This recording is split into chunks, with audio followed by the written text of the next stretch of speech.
The hallway smells of beeswax and old wood. There is a clock somewhere nearby. You cannot see it, but you can feel the soft, steady pulse of it moving through the walls, through the floorboards, through the soles of your feet. The house is not silent. Houses like this are never silent. There is always something breathing inside them. The tick of cooling timber, the settle of plaster, the faint creak of a step that no one is standing on. You are somewhere grand. You know this without looking up. The scale of the space tells you the way sound travels differently here, spreading thin and absorbed into curtains and carpet and the particular heaviness of furniture that has not moved in decades. Somewhere above you, a ceiling holds painted clouds. Somewhere below, a kitchen fire has been burning since before dawn. The year is somewhere in the long middle of things, not the raw, hungry century, but the one that came after, when certain families in certain houses had learned to live very quietly with what they had always been. The drawing-room drapes are pulled against the morning. A candle has burned most of the way down on a writing desk near the window. Someone was sitting there late, someone who needed the light. You do not know yet what this house holds. You only know the smell of it, beeswax and something older, something like paper left in a drawer for years, and behind that, almost invisible, the faint mineral ghost of cold stone floors in rooms no one visits. You know the temperature of it. Cool near the doors, warm where the walls have absorbed a century of fires. You know the quiet of it, the particular, earned quiet of a house that has learned to keep its secrets well. Stay here a moment. There is no hurry. The clock will continue without your attention. The candle will finish burning on its own. There is time in this house to simply breathe, to notice what the walls know and are not telling, to sit with the question of what it meant in an age not so long ago to be called an heir. You find yourself in the 19th century in a country house somewhere in England, or perhaps in a townhouse in Boston, or along a Philadelphia street of brownstones where the windows are tall and the drapes are always slightly drawn. The century does not matter as much as the world does, and the world is one of houses, of rooms and rules and silences, of names written in ledgers and surnames passed like folded letters from father to son. Old money has a particular smell. It is not the smell of coins. It is the smell of permanence, of carpets that have been beaten on the same day every spring for as long as anyone can remember, of silver polished with the same cloth passed from one housemaid to the next, of soup made from bones that were themselves made from the bones of other soups, in an unbroken chain stretching back to kitchens you will never see. It is the smell of a life that has been arranged carefully around the idea that it will continue exactly as it is. There are rules in this world. They are not written down because they do not need to be. Everyone in the house already knows them. The children know, the servants know. The visitors, who come only on approved days at approved hours, know without being told which chair they are permitted to sit in and which one they must not approach. These rules govern everything. What is said at the dinner table, how a daughter holds her fork, which rooms a guest is shown to, and which are kept closed with some gentle vagueness that permits no real question. And one of the most powerful rules of all is this one: the family line continues. It must. Not because anyone says so in particular, but because everything in the house, every portrait on the wall, every silver sugar bowl engraved with the family crest, every deed to every parcel of land has been arranged around that single silent assumption. The family line continues. There will be an heir. There will always be an heir. But what happens when there is not? What happens when marriages fail to produce children, or when children fail to survive, or when a family arrives at some quiet crisis of the bloodline and finds itself staring at a future with no one in it who carries the name? These were not small questions in an age when a name could mean land, could mean income, could mean the difference between a household that endures and one that dissolves. They were questions that kept solicitors awake and kept wives silent at dinner tables where the conversation moved carefully around the subject. It was in these moments, these private, careful moments of crisis, that certain families made certain decisions. Decisions that were rarely discussed openly. Decisions that were carried out quietly, with the cooperation of charitable institutions and church committees and the particular discretion of people who understood that some arrangements were better not examined too closely. Children entered these households. They were given names, the family name, and they were introduced, if introduced at all, as nephews or nieces from a distant branch, or as foundlings taken in out of Christian charity, or simply as young people who had come to stay and had somehow never left. Some of them were told eventually that they were heirs. Some of them were never told anything at all. Now, they simply learned through the years, through the texture of their daily lives, what they were and what they were not. And in the long candlelit evenings of those great houses, in the rooms they were permitted to use and the rooms they were not, in the tasks they were asked to perform and the tasks they were never taught, the truth of their situation was written not in any document but in everything that was not said to them. This is the story of those children, of the families that took them in, of what was promised and what was taken, of the strange particular world they inhabited, part servant, part family member, belonging fully to neither category, and moving through the house in a kind of permanent careful in-between. It is a quiet story. Most of it was never meant to be told. Settle in. Let the clock continue. There is time. If you enjoy listening to sleep stories like this, subscribe. I post stories like this weekly. There is a particular dread that belongs to old money families, one that has nothing to do with poverty precisely, and everything to do with continuity. Not the fear of losing a fortune, which is a crude and immediate thing, but the slower, more refined fear of losing a name, of a lineage reaching its end, of all those portraits on the wall, all those solemn, watchful faces in their gilded frames, looking down one day at a room in which there is no one left who carries their eyes or their surname or their claim on the estate that the family has occupied, in one form or another, since before anyone thought to write the date down. You're sitting in the library of such a house. It is evening, late enough that the fire has settled into a low, serious burn, throwing amber light across the spines of books that are mostly for show, though one or two have been genuinely read. The chair beneath you is leather, old and soft, shaped by decades of the same posture. There is a decanter on the table to your left. No one has touched it tonight.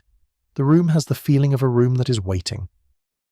The house belongs to a family that has been wealthy for long enough that the wealth has become invisible. It is no longer something they think about, the way you do not think about the air in the room. It is simply the medium through which life is conducted. There have been Hartleys in this house, or Ashfords, or Carltons. The name does not matter as much as the fact of the name. For 3 generations now, which in England, and in certain parts of New England, and in the older cities of the American South constitutes something approaching a dynasty. Long enough for the family crest to appear on the soup spoons. Long enough for the butler to have known the current master's father, and for the housekeeper to remember the master as a boy in short trousers running through corridors he was not supposed to run through. But something has gone wrong with the succession. It happens. It happened more often than the historical record tends to admit, because families who kept meticulous records were also families who knew which records to keep and which to leave unwritten. A first wife who died without children. A son who did not survive infancy. Not 1, but 2, then a third. In an era when this was common enough to be a genuine and recurring terror. A daughter who could inherit the house by custom, but not the name or the entailed portions of the estate. A legal arrangement so encumbered with restrictions from a previous generation that the family's ability to leave anything to anyone outside the direct bloodline is virtually nil. These crises were handled, that was the thing, in an age before official adoption records, before government oversight of child welfare, before the scrutiny that the 20th century would eventually bring to the business of moving children between households. These crises were handled with the same quiet efficiency that old money families brought to all their problems. You engaged the right solicitor. You made the right connections. You were friendly with the rector and the local charity board, and perhaps with one of the larger orphan institutions in the nearest city. And then, discreetly, in the way that all important things were done, an arrangement was made. The arrangement went like this. A child would come to the house, often very young. Young enough that the transition would leave no memory to contradict the story that would be told about it later. The child was presented, if presented at all, as a relation, a nephew from a branch of the family that had gone to India, or to Canada, or had simply scattered and lost touch in the way that families did in that age before reliable postal service and easy travel made such claims easily checkable, or the child was presented as a charitable cause, a motherless infant taken in by a family of Christian conscience, which required no further explanation and indeed invited admiration. Or the child was simply there, folded into the household one spring with no announcement and no formal introduction, growing quietly into the furniture of the place until everyone had somehow stopped noticing the question of where he had come from. And in exchange for a roof and food and the use of the family's name, the child performed a function. Not always the same function. This is important, because the arrangements varied considerably and said a great deal about the families involved. In the best cases, the function was something close to what it appeared to be. The family genuinely needed an heir, genuinely came to love the child they had taken in, and the child grew into a life that was, if not entirely honest, at least materially comfortable and emotionally sustained. These cases existed.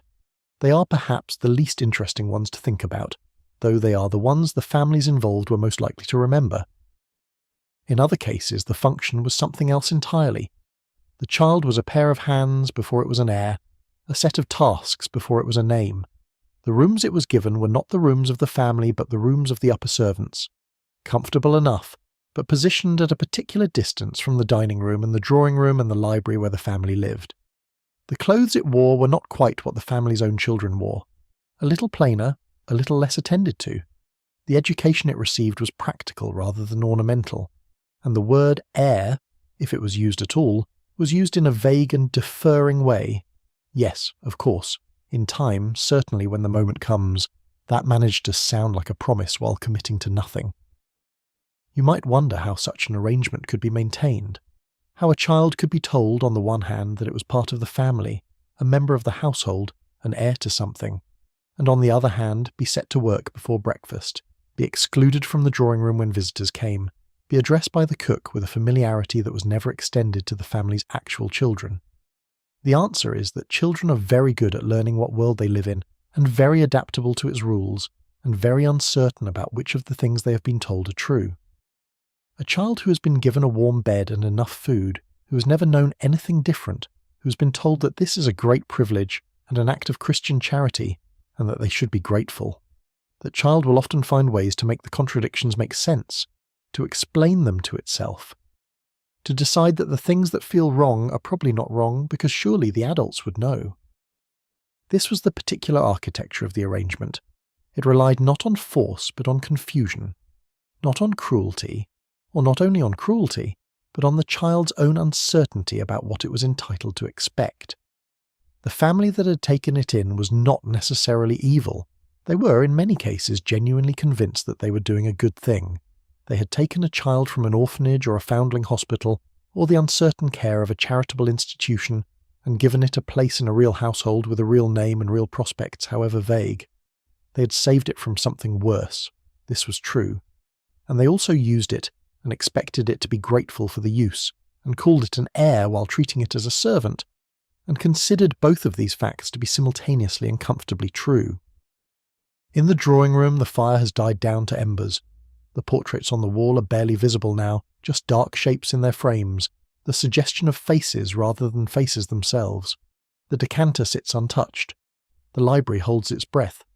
Somewhere in the house, in a room smaller than this one, a child is sleeping in a bed that is not quite the same as the beds in the family rooms, a little narrower, a little less warmly hung about. It does not know, tonight, what it is. It knows only the house. And the house is very large and very old and very good at keeping its secrets. Outside, the wind moves through the garden. The trees at the edge of the property are just beginning to come into leaf. The season is turning. In the kitchen, the fire has gone entirely cold and will need to be lit again before dawn. The cook who will light it knows the child's name. She's perhaps the one person in the household who addresses the child the same way every time, with neither the excessive warmth of charity nor the careful distance of social position. Just the child's name, spoken plainly, the way you say the name of someone you see every morning and expect to see every morning for the foreseeable future. There is something in that plainness, something that is neither comfort nor its opposite, something that is simply honest. The house settles, the wind passes, the clock continues its work, steady and indifferent, marking the hours of a night that will give way to a morning in which everything begins again as it has always begun. The fire lit, the table set, the family descended, the child somewhere in the middle of it all learning a little more each day about the exact shape of the world it inhabits and the exact distance between what it has been told and what is true. Let that distance be for now. Let it settle like the house settles. Let the fire breathe low. There is time in this story for all of it, for the kindness and the cruelty, and the long, complicated middle ground between them where most of the truth lives. The clock knows, the portraits know, even the furniture knows, in the way that furniture absorbs the texture of the lives lived around it, holding in its grain the weight of every body that has rested against it, every conversation that was had nearby, every silence that fell across the room when a particular subject was approached and then carefully turned away from. You are in that silence now. It is a soft silence, and a warm one, and it asks nothing of you but your presence. Breathe it in. The house will tell you the rest in its own time. Consider the particular mathematics of old money inheritance in England before the reforms of the late 19th century. The entailed estate, the estate bound by legal agreement to pass intact from eldest son to eldest son, generation after generation, was one of the central organising facts of aristocratic life. An entail was drawn up by a previous generation to prevent their descendants from selling what they had assembled, and it operated as a kind of dead hand on the present, constraining the choices of living people according to the preferences of people long dead. It passed. It always passed. The question was only to whom. For a family with daughters but no sons, or a family whose sons had died young, which happened with a frequency that comfortable later centuries tend to underestimate, the entail was a catastrophe suspended over the household. The daughters could not inherit the entailed property. The house itself, the land around it, the income generated by the land, all of this would pass to the nearest male relative in the entailed line, however remote, however unknown to the family, however entirely a stranger to the household that had been built over generations. This was the crisis that Austen wrote about, that Trollope catalogued, that the legal profession made a comfortable living attempting to navigate. It was not merely literary. It was the daily reality of hundreds of families across England and, in modified form, in the wealthy households of New England and the American South, where similar assumptions about the proper transmission of family property had taken root in the local culture, even without the formal legal apparatus of English entail. The problem was structural. The solution that many families arrived at was the one we have been examining. Find a child, give the child the name, maintain the possibility of a male heir, even if the biology of the family had declined to provide one naturally. The orphan who arrived in this context arrived into a story that had been in progress long before him. The family had been living with the crisis of succession for years, perhaps decades, watching the legitimate line thin and the entailed future grow more distant and more threatening. His arrival was a response to a situation that was, to the family that had created it, a matter of genuine and pressing urgency. He was not, from their perspective, a servant in disguise. He was a solution, a human solution to a structural problem imperfect and improvised and dependent on goodwill for its success, but a solution nonetheless. This is the psychological core of the arrangement, and it is worth sitting with. The family was not usually composed of people who thought of themselves as exploiters. They thought of themselves as people who had a problem, and who had found a solution that also happened to benefit the person who was part of the solution. The orphan needed a home. They needed an heir. The difficulty was that the complementarity was not equal. The family needed something specific within their power to define and control. The child needed something general that was entirely within the family's power to grant or withhold. The power was not shared. There were also, in these arrangements, children who genuinely thrived. Not because the arrangement was just, it was rarely that, but because the individuals within it were, despite its structural inequities, capable of genuine human feeling, genuine attachment, genuine care. A master who had truly come to regard the child he had taken in as something close to a son might spend his final years making sure that whatever provisions the law allowed, he used.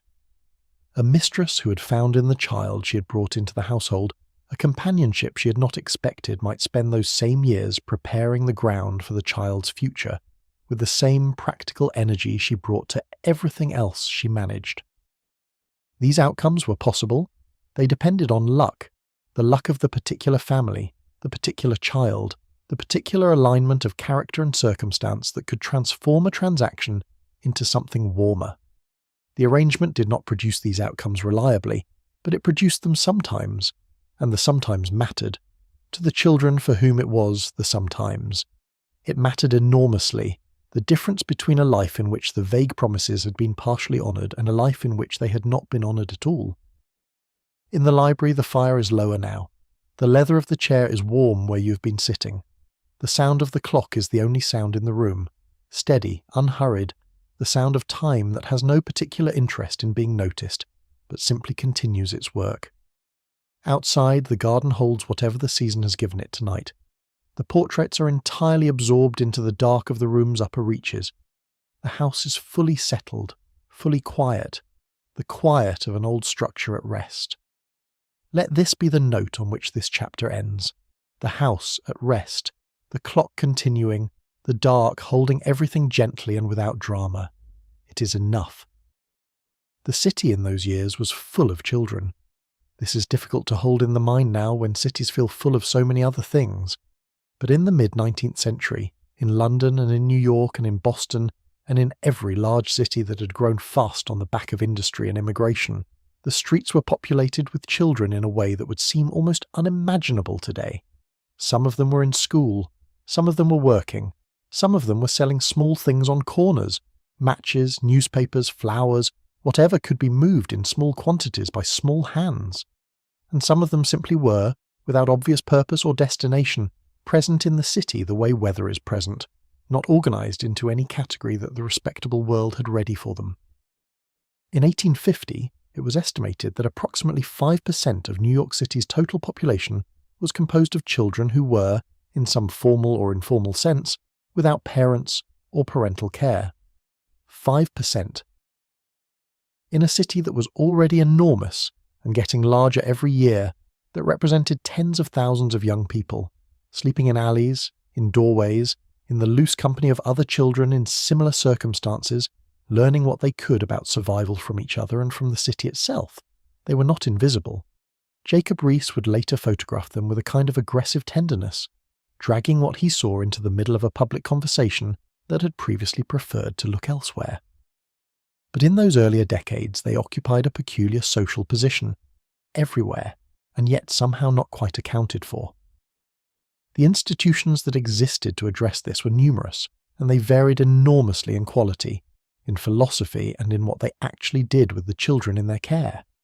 There were workhouses, which operated on the principle that poverty was a moral failure requiring correction through labour. There were foundling hospitals which received infants left anonymously on their steps, with the particular desperation of mothers who had no other option. There were orphanages run by churches, Catholic, Protestant, various denominations of Protestant, each with its own theology of childhood and its own ideas about what a child who had lost everything should do with the loss. There were charity schools, there were reformatories, which were theoretically different from orphanages but which housed in practice largely the same population of children for largely the same reasons. The children in these institutions were categorised. Classification was very important in the Victorian era. The project of sorting people into their proper stations and keeping them there was one of the century's great administrative preoccupations. An orphan was not simply an orphan. There were true orphans who had lost both parents, and half-orphans who had lost one, and children who were technically not orphans at all, but had been surrendered by parents who were alive but unable or unwilling to care for them. There were children who had been found abandoned in public places with no identifying information, and children who had been brought in by relatives who had reached the limit of their own resources, and children who had committed minor infractions that the magistrate had decided were best addressed by a stint in institutional care. Within these institutions, the children were put to work. This was understood not as exploitation but as training. Useful work was considered morally improving, and a child who had been trained to cook and clean and sew and carry was understood to be better equipped for life than one who had been allowed to be idle. For the girls in particular, domestic service was the explicitly stated destination. The institutions that housed them were, in a real and acknowledged sense, pipelines that would deliver trained domestic workers into the households of people who needed them. The language used was always more elevated than this. It was always about opportunity and Christian charity and the betterment of the poor, but the practical reality was that these girls were being prepared, from childhood, for lives of service. The boys occupied a slightly different position. They could go into trades, into apprenticeships with craftsmen and merchants, or they could go into agriculture, or into the lower reaches of household service as hall boys and footmen and coachmen's assistants. The more academically inclined might find their way, through some combination of talent and the interest of a charitable patron, into professions that did not require inherited capital. But the institution did not, as a rule, produce men of the gentry. It produced workers. This was its function, and the function was understood by everyone involved. Now set against this the world of the old money household. These households needed servants. They always needed servants, more than you might imagine, more than the romantic image of the Victorian house tends to admit.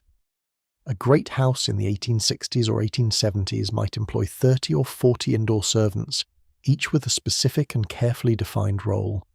The cook and her assistants in the kitchen, the housemaids responsible for the family rooms, the chambermaids responsible for the bedrooms, the butler and the footman who managed the presentation of the family to the world, the lady's maid who attended specifically to the mistress of the house, the nursemaid or governess who managed the children, the housekeeper who coordinated all of it, keeping the books and managing the staff and serving as the household's administrative centre. And then there were the children who did not quite fit into any of these categories, who lived in the house in a way that was neither servant nor family, who ate their meals sometimes in the servants' hall and sometimes in the dining room, depending on who was visiting and what story was being maintained that week, who helped in the kitchen when the kitchen was understaffed and sat in the schoolroom when there was a governess and disappeared from both when the family had company that required a clear presentation of domestic order. How did these children come to be in these households? The channels were various. Some came directly from orphanages, with whom certain wealthy families had ongoing charitable relationships that were mutually advantageous. The institution received donations, the family received children, and the transaction was described in terms of Christian benevolence that left everyone feeling satisfied with their role. Some came through private arrangements. A family that had employed a particular servant for years might agree upon that servant's death to take in her children rather than see them sent to the workhouse. Some came through legal proceedings. A relative who had died intestate, leaving minor children without provision, might find those children absorbed into the household of the nearest wealthy relation without any formal legal process to define what, exactly, the relationship was.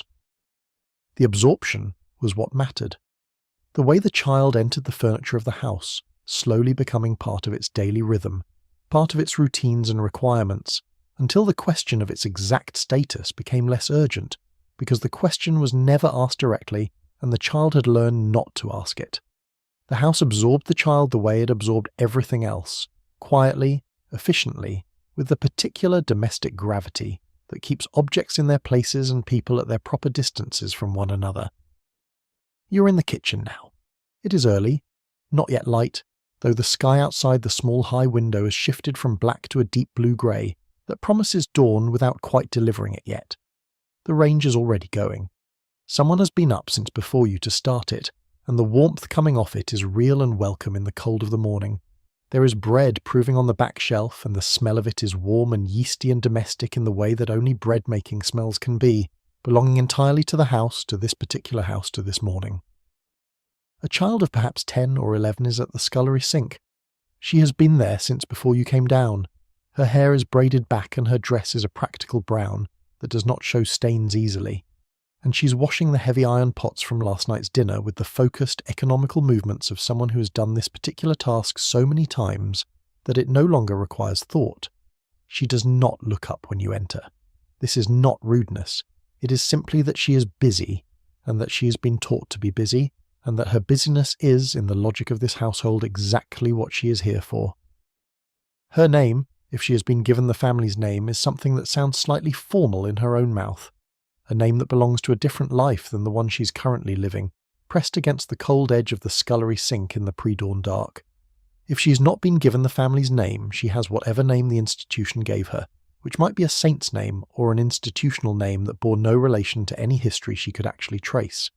Either way, the name sits a little strangely.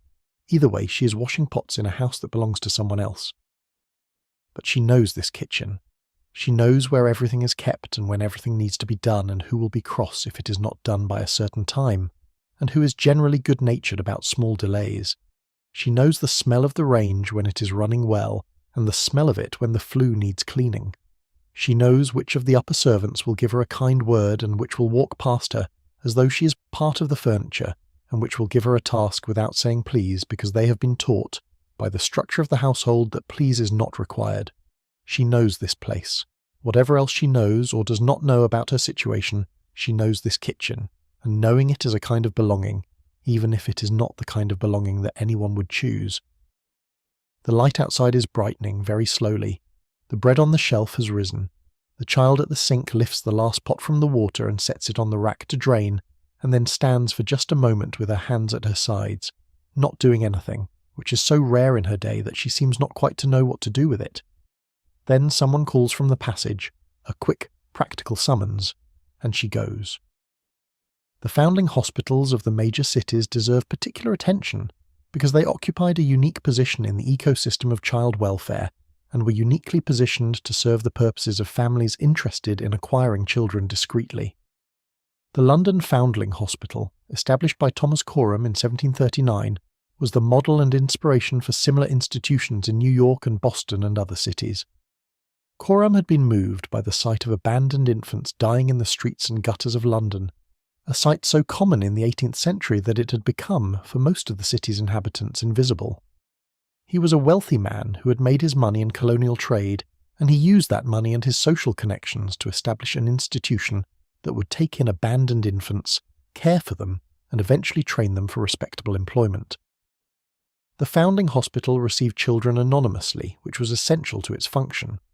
A mother who could not care for her infant could leave the child at the hospital's gate, and the child would be received without question, and without any formal identification of the mother. This anonymity was humane in its recognition of the desperation that drove women to this act, and it was practical in its removal of the shame that would have prevented many mothers from seeking legitimate institutional help rather than resorting to the informal, often dangerous alternatives. The hospital baptized the children it received, giving them new names, often the names of its governors and benefactors, which is how certain foundlings came to bear the surnames of people who had nothing else to do with them. The children raised in these hospitals were educated in the practical skills of domestic service, as we have noted. But the better-funded institutions also provided something more, a general education sufficient to produce children who could, if circumstances were favourable, enter middle-class life. They could read well and write clearly. They understood arithmetic. They had some exposure to music and to the visual arts, enough to appreciate these things in a household that valued them. The Foundling Hospital children who were placed as domestic servants in wealthy households often surprised their employers by being more capable than expected, more literate, more adaptable, more able to navigate the complex social landscape of a great house than children from less organised backgrounds. It was this capability that made them interesting to families seeking more than servants. Families seeking someone who could occupy the dual position, who could sit at the dinner table and pass in company, and at the same time manage the household's more demanding practical requirements. The child from the Foundling Hospital was trained for precisely this doubled life, even if neither she nor the institution had quite articulated it in those terms. She was prepared, by the institution's curriculum, to be useful at every level of a household's life, from the scullery to the drawing room, with the ability to code switch between them that the institution's mixed environment had inadvertently developed in her. The American orphan institutions of the mid-19th century were somewhat different in character, reflecting both the different legal context, no formal English-style entail system, a more fluid class structure, a more explicitly egalitarian social rhetoric that sat in complicated relationship with the actual hierarchies of wealth and race, and the different demographics of the children they housed. New York streets by 1850 were home to children from dozens of national and ethnic backgrounds, Irish children displaced by the famine, children of German immigrants who had not survived the crossing or the first brutal years of city life, children from families whose poverty had made coherent domestic life impossible. The institutions that received these children had to accommodate a diversity that the more homogeneous English orphanages did not face. Charles Loring Brace, who founded the Children's Aid Society in 1853, and who is the central figure in the orphan train movement, was genuinely motivated by a reformer's impulse, a belief that the conditions of urban poverty were destroying children who would, in different circumstances, be capable of productive and virtuous lives. His solution, however, was shaped by assumptions that we might now examine more critically. That the correct remedy for urban poverty was removal from the urban poor to the rural non-poor, that the rural families who selected the children at placement events were reliably better positioned to raise them than the institutions or remaining family members from whom they had come, and that the children's origins and backgrounds were less important than their potential for improvement in the correct environment. These assumptions drove the movement forward, and they also produced some of its worst outcomes. In the rural communities where the orphan train riders arrived, they entered households with varying degrees of preparation and goodwill. Some families had thought carefully about what it meant to take a child into their home, what obligations this created, what changes it would require of them and their existing family structure. These families did the work. The children who arrived in their households were genuinely received, genuinely integrated, genuinely given the educational and social opportunities the placement was supposed to provide. Other families had thought primarily about the labour the child would provide, the extra pair of hands for the harvest, the person who would do the heavy domestic work that no one in the family wanted to do, the addition to the household workforce that did not require the social and financial obligations of a hired hand. The difference between these two kinds of families was not always apparent at the selection event. Both could present themselves as suitable. Both could sign the agreement with the Children's Aid Society that committed them to the child's welfare. The follow-up visits that were supposed to distinguish between them were sporadic and dependent on the goodwill and persistence of the individual agent, responsible for a given child's case. A child who arrived in a household that treated her as a servant had limited recourse.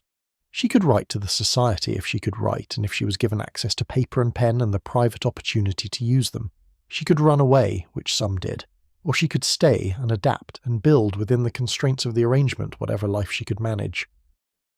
The child who's been at the scullery sink since before dawn finishes her work and goes.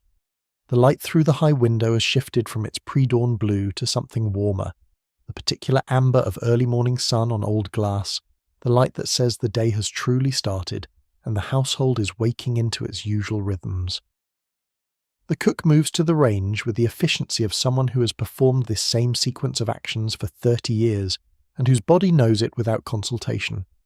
The kitchen fills slowly with the sounds and smells of preparation, the clatter of the morning's equipment, the smell of the range coming fully to temperature, the distant sound of the household above beginning its slow descent toward breakfast. The day begins.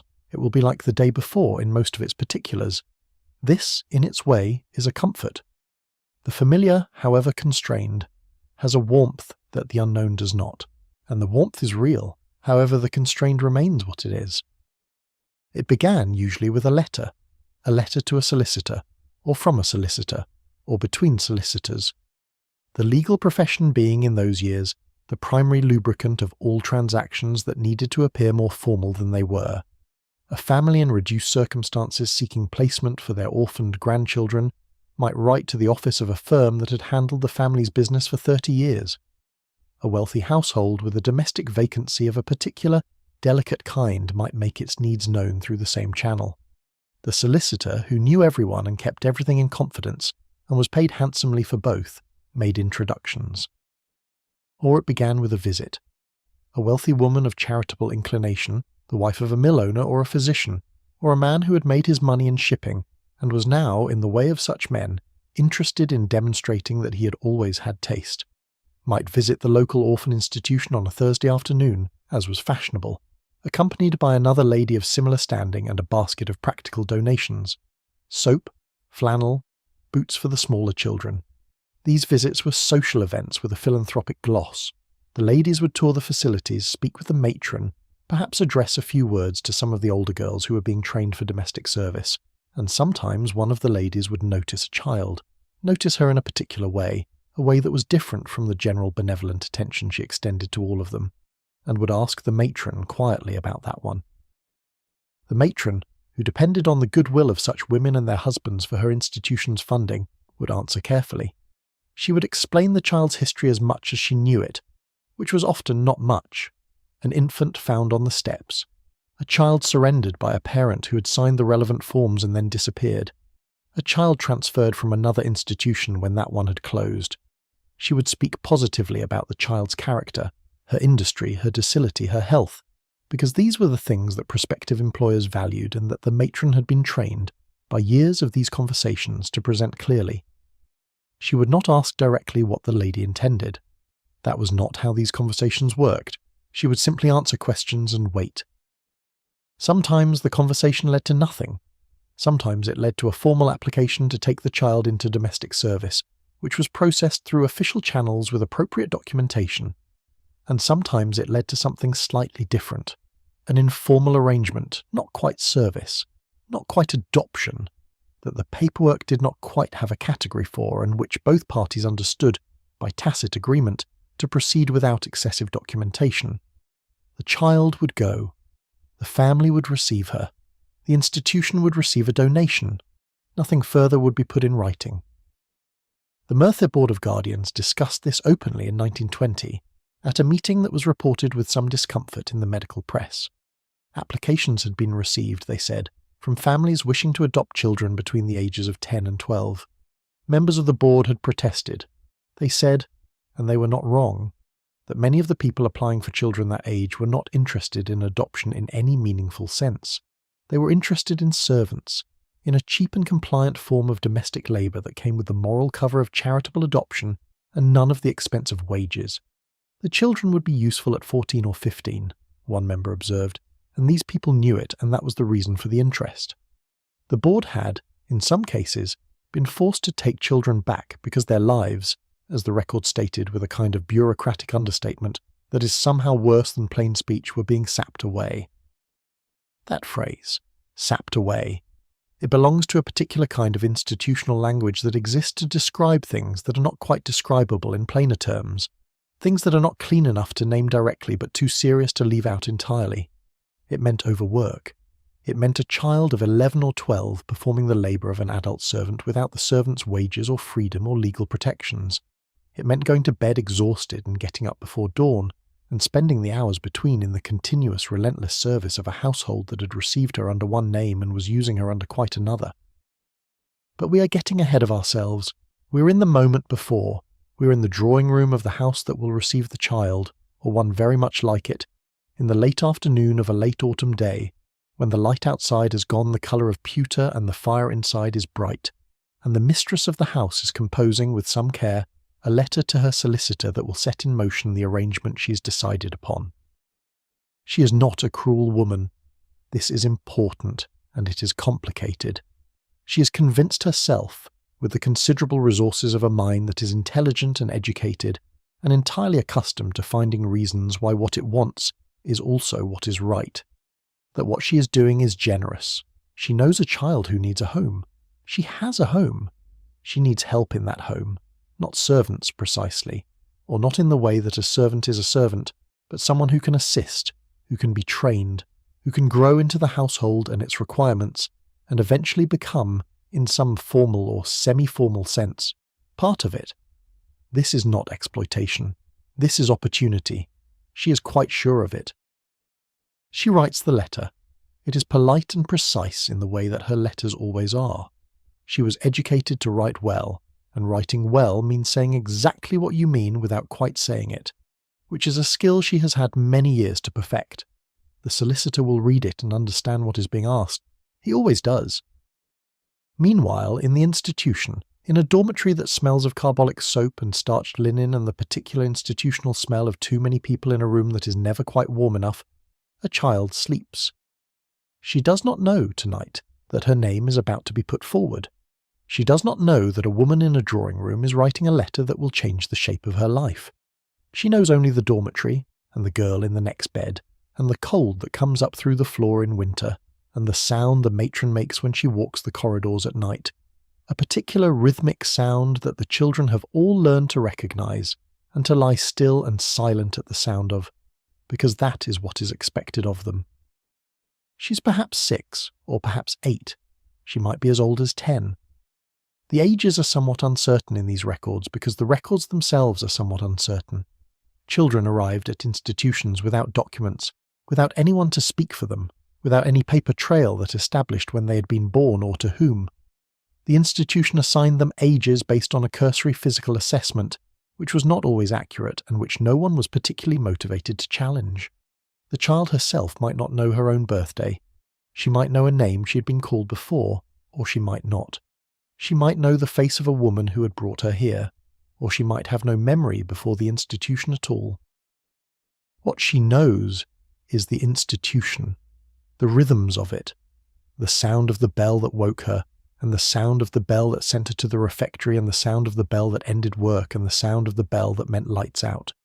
She knows the smell of the refectory soup, thin, lukewarm, made from whatever the charitable donations of that week had included.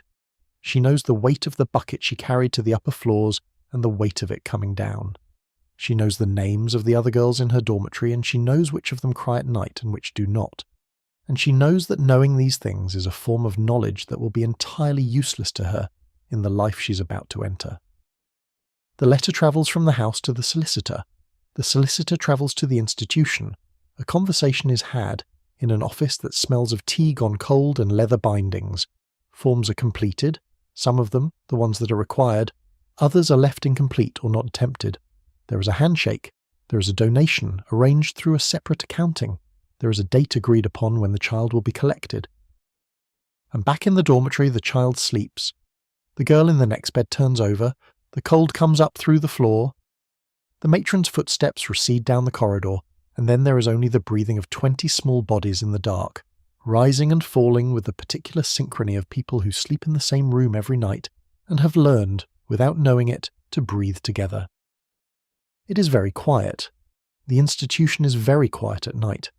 Outside, the city is not quiet at all, but the institution has walls that are thick, and windows that are high, and a gate that is kept locked between dusk and dawn, and within its walls the nighttime quiet is almost absolute.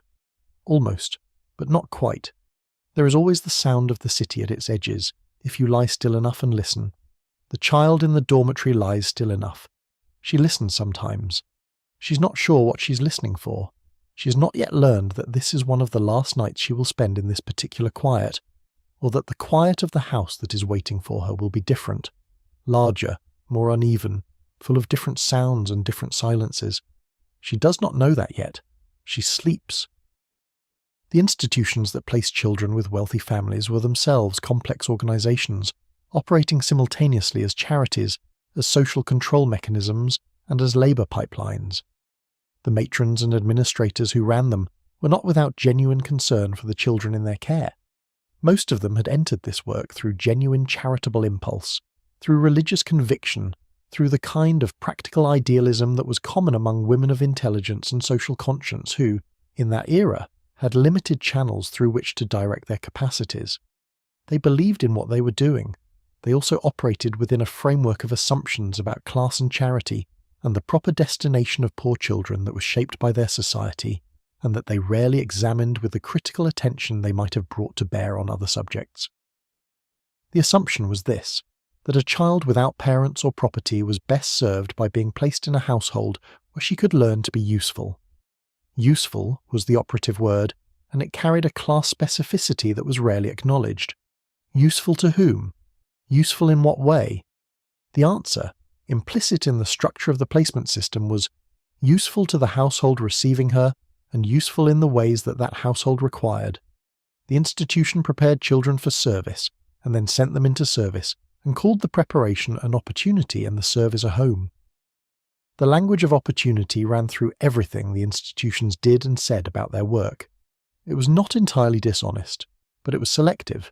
It selected for visibility the aspects of the transaction that were genuinely good, and allowed the aspects that were more uncomfortable to remain in the background.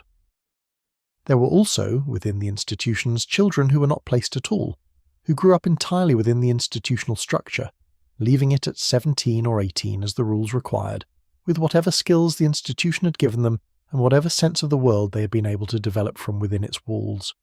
These children's outcomes were, on average, harder than those of the children who were placed, because they had no household experience, no individual family connection, no personal reference beyond the institutional recommendation, which carried less weight in the labour market than a reference from a named family.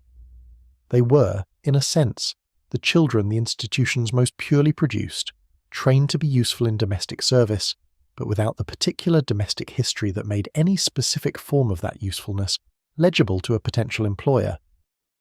She had been one of the placed ones, and she understood in the abstract that this was fortunate, that the alternative was worse, or was at least harder, and that the difficulties of her position in the household were difficulties she would trade, if forced to choose, for the institutional alternative. This understanding did not make the difficulties easier exactly, but it gave them a context that helped her carry them. She was not in the worst position that her circumstances could have produced. She was in a complicated position, an ambiguous position, a position full of unanswered questions and unfulfilled implications. But she had a room. She had enough to eat. She had the library. She had the kitchen garden. She had the cook's quiet approval and the housekeeper's consistency, and the occasional warmth of the evenings by the drawing-room fire. She had, in other words, what she had. And what she had was not nothing. The night before she had come to the house, the last night in the institution, she had not slept well. Not from anxiety exactly, though there was some of that. Mostly from the simple disruption of a change in circumstances that she had known was coming but had not been able to fully prepare for. She had lain in the dormitory through the last hours of the institutional night, listening to the breathing of the other girls around her, and had thought about what the house would be like. She had imagined it in the terms available to her. The houses she had seen from outside, the houses she knew from the stories she had been told, the house of the institution itself, which was the only large building she had been inside and which was not, she suspected, very much like the house she was going to. She had been right. The house was not like that. It was different in ways she had not anticipated and similar in ways she could not have predicted. The size of it had surprised her. The smell of it had surprised her. The warmth of it. The warmth that came not from any single fire but from the accumulated warmth of a building that had been heated every day for decades and that held the heat in its walls the way a stone holds the sun, had surprised her most of all. She had not known that a house could be warm like that. The institution was never warm like that. The institution was, at its best, adequately heated. The house was warm. There was a difference, and the difference was one she felt in her body before she understood it in her mind. She carried that warmth through the years of the arrangement. Not as a debt. She was careful not to think of it as a debt, because debts create obligations that can be used against you, and she was alert to the mechanisms by which her gratitude could be converted into obligation, and her obligation converted into compliance. She carried it as a fact. The house was warm and she was in it, and that was better than the cold. This is the most honest thing you can say about many of the children in these arrangements. Not that they were content or well treated or genuinely loved, but that the house was warm and they were in it. And warmth, for a child who has known cold, is a genuine good, even when it comes with conditions attached. The carriage arrives in the morning, or perhaps it is a hired trap, or perhaps, in the later years of the century in the American cities where these arrangements also took place, it is a streetcar that deposits the child and her escort on a street of brownstones with stone steps and iron railings and windows that look out with a kind of composed blankness at the world below.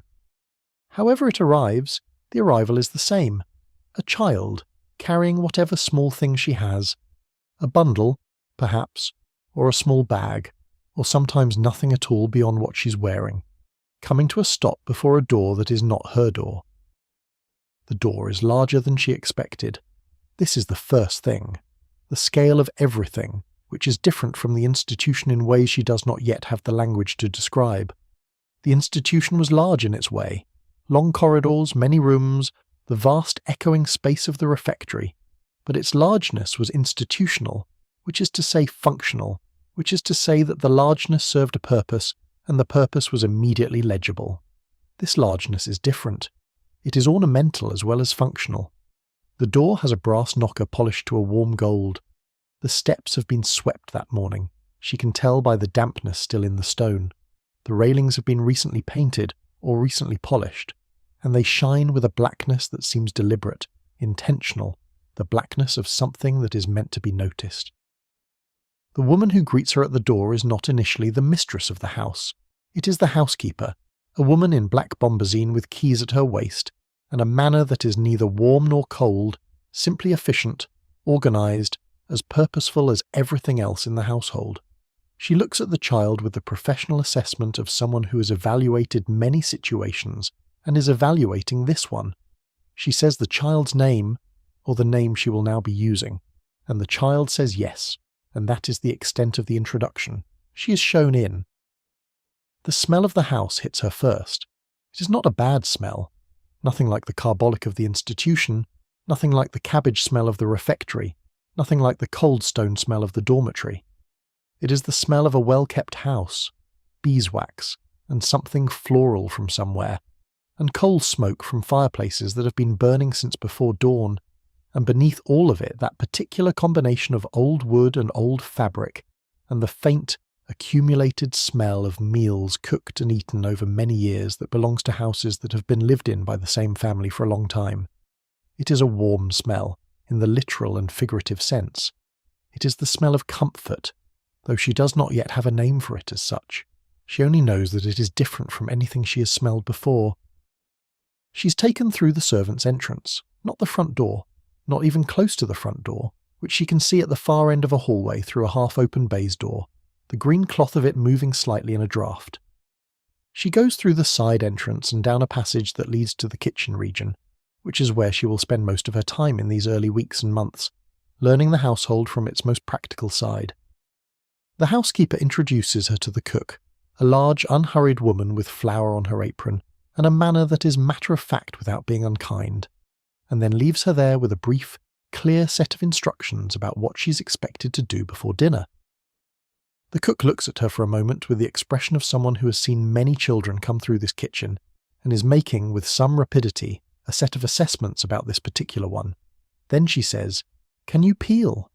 And the child says she can try, and the cook hands her a potato and a small paring knife and watches to see what she does with them.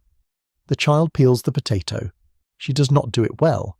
Her strips come off too thick, leaving less potato than they should, and the cook makes a sound that is not quite criticism and not quite approval, but something in between, and takes the potato from her and shows her the correct motion and hands it back. This is the first lesson. There will be many more. In the evenings of those first weeks, the child sleeps in a room that is small but genuinely private, a significant improvement over the dormitory, which she has already registered with some surprise, a room of her own. The room is at the top of the house, in the servants' area, where the ceilings slope with the pitch of the roof, and the windows are small and look out over the back garden and the stable block beyond. It is furnished simply: a narrow bed, a washstand, a single wooden chair, a hook on the door for her clothes. But it is hers, and in the institution she had nothing that was hers, and this is a distinction that she turns over in her mind on those first nights, lying in the dark and listening to the sounds of the house settling around her. The house makes sounds at night. All houses do, but this one makes sounds she is learning to read. The creak of a particular floorboard in the corridor when the footman does his last rounds, the distant sound of the master of the house closing a door on the floor below, the ticking of a clock on the landing that she cannot see, but can locate precisely in her mind, because she has already noted where every clock in the house is and what sound each one makes. She is learning the house the way you learn a new language, not through any deliberate study, but through immersion, through the accumulation of small repeated exposures, until the patterns begin to resolve into something that feels like understanding. What she does not yet know, what she will not know for some time, and what no one in the household will tell her directly, is exactly what she is. The housekeeper has addressed her by her given name, with no honorific. The cook addresses her by whatever she calls her. The other servants are polite but watchful, neither friendly nor hostile, waiting to see what category she occupies before deciding how to behave toward her. And the family she has not yet met. She has seen the family in a distant way. She has seen the master from the corridor, a large unhurried man in a dark coat who passed by without looking at her. She has seen the mistress of the house for a moment through the drawing-room door, a woman seated at a desk writing, who glanced up briefly and then returned to her letter without expression. She has seen, from a safe distance, 2 children approximately her own age who are, presumably, the family's own, dressed differently from her. Their clothes are richer brown, a better cut, their hair attended to by someone who is not themselves. She has noted the difference without deciding what to do with it. The question of what she is will be answered eventually in the way that questions of this type are answered in households like this one. Not directly, not all at once, but through a slow accumulation of small telling incidents. She will be introduced to a visitor once as young Eleanor, who's staying with us for a time. She will overhear on another occasion a conversation in which the mistress refers to her as the girl from the charity. Not to her face, simply in passing, assuming she's out of earshot, which she is not. She will be addressed, in moments of particular favour, as child, and in moments of neither favour nor disfavour, as simply girl, and occasionally, at the end of an evening when the mistress has had a certain kind of mood, and the fire is burning low and the house is quiet, as Eleanor dear. Eleanor dear, as though the dear is a fixed attachment to the name, a modification that alters it slightly into something gentler, something closer to the language of family. She will notice this. She will notice the occasions on which it appears and the occasions on which it does not. She will learn, in time, to map the emotional weather of the household through these small linguistic signals, the way a good sailor reads the sky, not because anyone taught her to, but because she has no other reliable instrument, and this one is always accurate. The potato, by the way, was properly peeled by the third evening. The cook told her so, which is the cook's version of high praise. The child stood at the kitchen counter and peeled the pile of potatoes that needed peeling, and the cook made the sound that was her version of approval, and the child went to bed that night with the satisfaction of a lesson genuinely learned. Small things. The texture of the days here is made of small things, and she is already beginning to understand that the small things are in fact the substance of the life she is entering. Not its incidentals, but its matter, its grain, its daily reality. The potato is not beneath the life she is living, it is the life she is living. And there is in that something that is not comfort exactly, but that is at least legible, at least honest, at least entirely clear. The house breathes around her as she sleeps. The clock on the landing ticks. The coal in the grate of the kitchen below settles with a small shift of weight and warmth.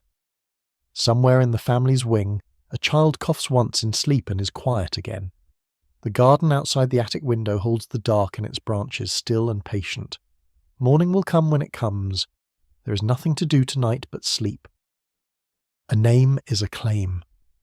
In the world of old money families, perhaps more than anywhere else, this was understood without anyone needing to say it. The family name was the family's most portable possession, more durable than the house, which could burn or be sold or be mortgaged against misfortune, more reliable than the investments, which moved with markets and could be reduced by bad years or bad decisions. The name carried the weight of everything that had come before it. Every ancestor in the portrait gallery, every piece of land that had ever been attached to the family, every social connection and professional relationship and charitable association that had been built up across generations. To give a child the family name was therefore not a small gesture. And yet it was done. Done quietly, done without ceremony in many cases, done with the particular off-handedness that wealthy families employed when they wished to minimize the significance of something they were simultaneously treating as significant. A child was introduced to the solicitor as Hartley, or introduced at church as young Carlton, or had the name appear, with no explanation, in the register of a school to which the family paid the fees. The name appeared, and by appearing became real, became official, became the child's in some practical sense, regardless of whether any formal legal process had been followed to establish it. This was possible because the law, in those years, had not yet decided to care very much about informal adoptions. Massachusetts had passed the first formal adoption law in 1851, and Pennsylvania and Alabama had followed, but these were early laws with uncertain reach, and they governed the legal transfer of a child into a family rather than the casual use of a family name. A family that simply called a child by their surname and sent the child to a school under that name and referred to the child in conversation with friends and acquaintances as one of theirs, that family was not breaking any law that anyone was likely to enforce. The name was theirs to give, informally, as a matter of social fact rather than legal record. The gift of the name was therefore not the same as the gift of a future. This distinction was crucial, though it was rarely spelled out, because spelling it out would have required acknowledging a transaction that everyone preferred to frame as generosity. The child with the family's name might or might not inherit. That question was left deliberately open, dependent on the family's circumstances, on the child's behaviour and usefulness, and the degree to which the family came to feel, over the years, genuinely attached to her. It was also dependent on whether any biological heirs appeared in the meantime, which was always a possibility that the family kept privately in view, even when assuring the child of her position. There is a document in a private archive, one of those archives that belong to old families and are accessible only to scholars with the right introductions and a great deal of patience, that consists of a series of letters between a solicitor and the head of a landed family in the west of England in the 1870s. The family had, some years earlier, taken in a girl of uncertain origin. The letters are careful never to specify more than that. She had been with them for 6 or 7 years at the time of the correspondence. She was doing well, the solicitor noted in his careful professional way, meaning that she was working hard and not causing trouble, and was, by all accounts, a credit to the household. The question being discussed in these letters was one of inheritance. The head of the family had reached an age at which such questions occupied his mind more than they once had. He had no children of his own. This was, of course, the reason the girl had come to the household in the first place.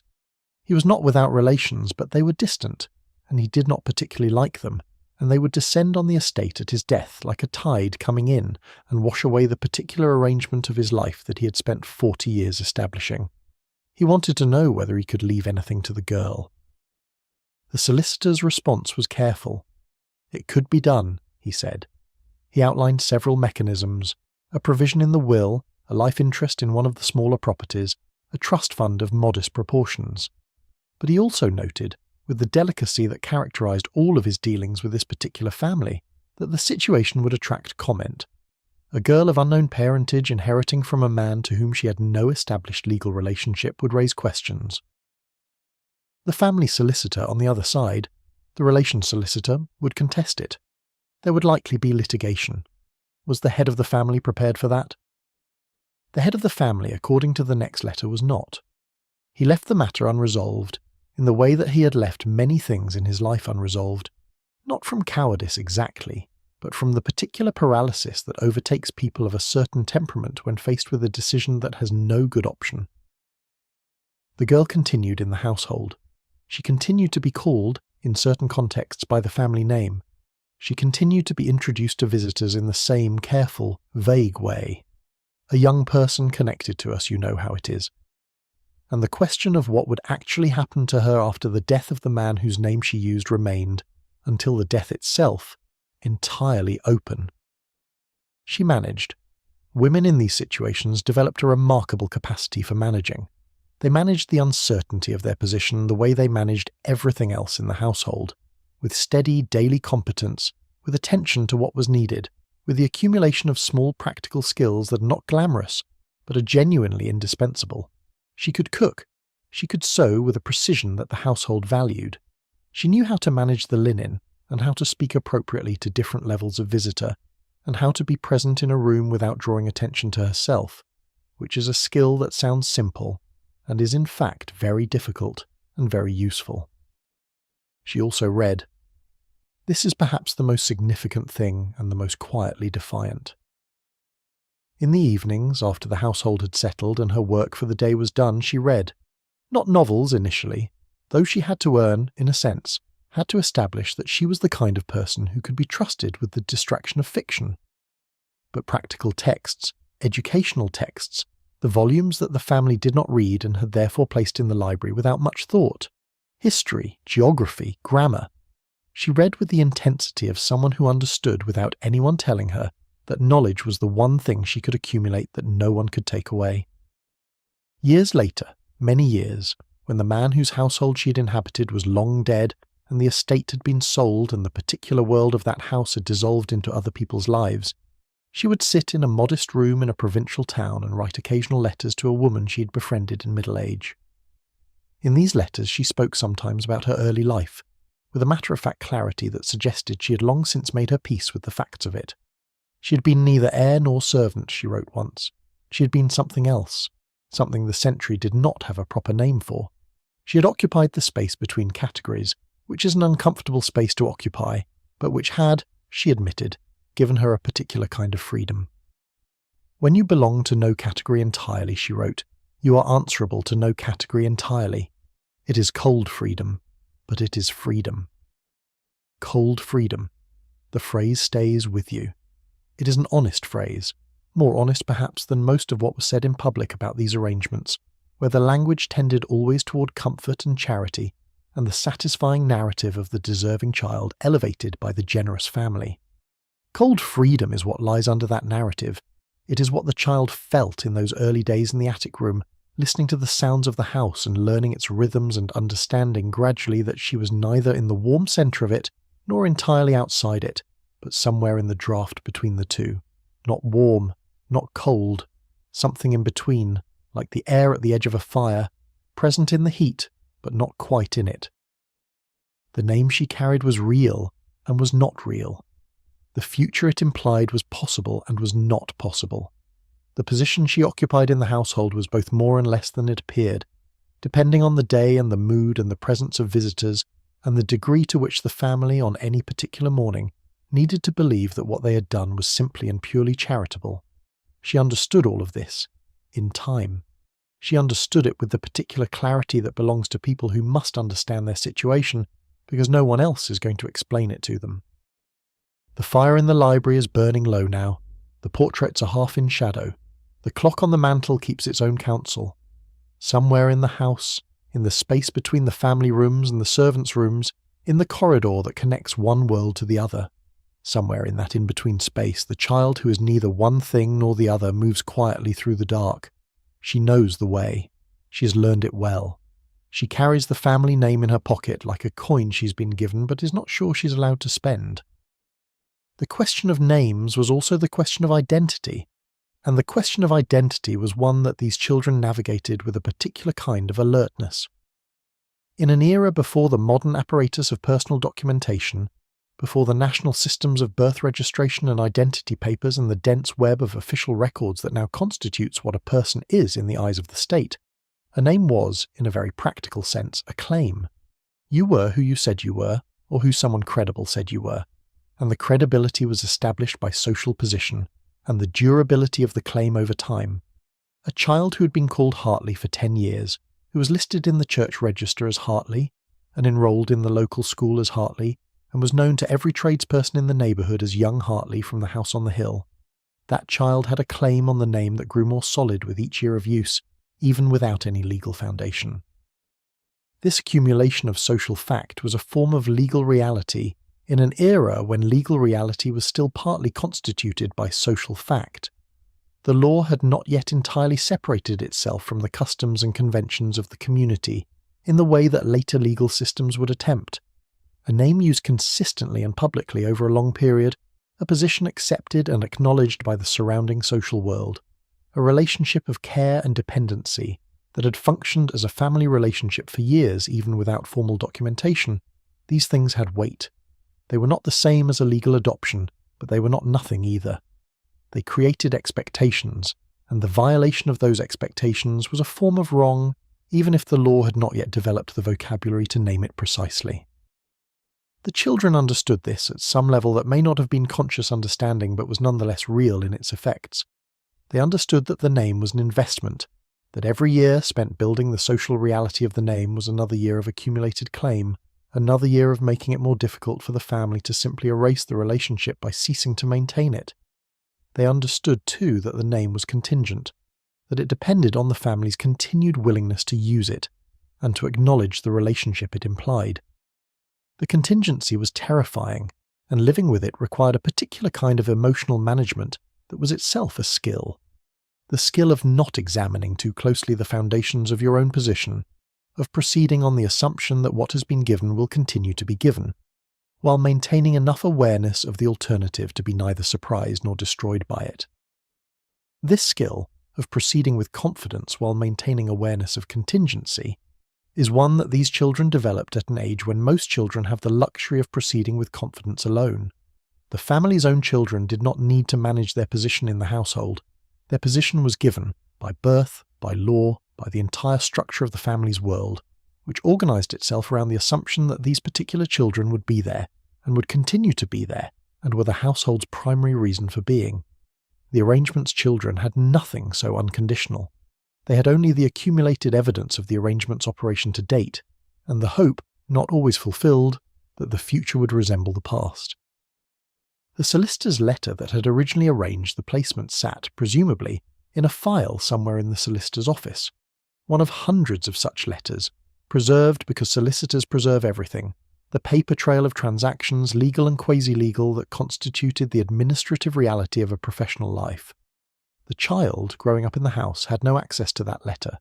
She did not know exactly what it said or what terms it had established, or what, in the solicitor's careful legal language, she had been described as ward, dependent, child of uncertain parentage in the care of the family, or perhaps something more specific if the letter had been more specific, or perhaps something more vague if the family had preferred vagueness.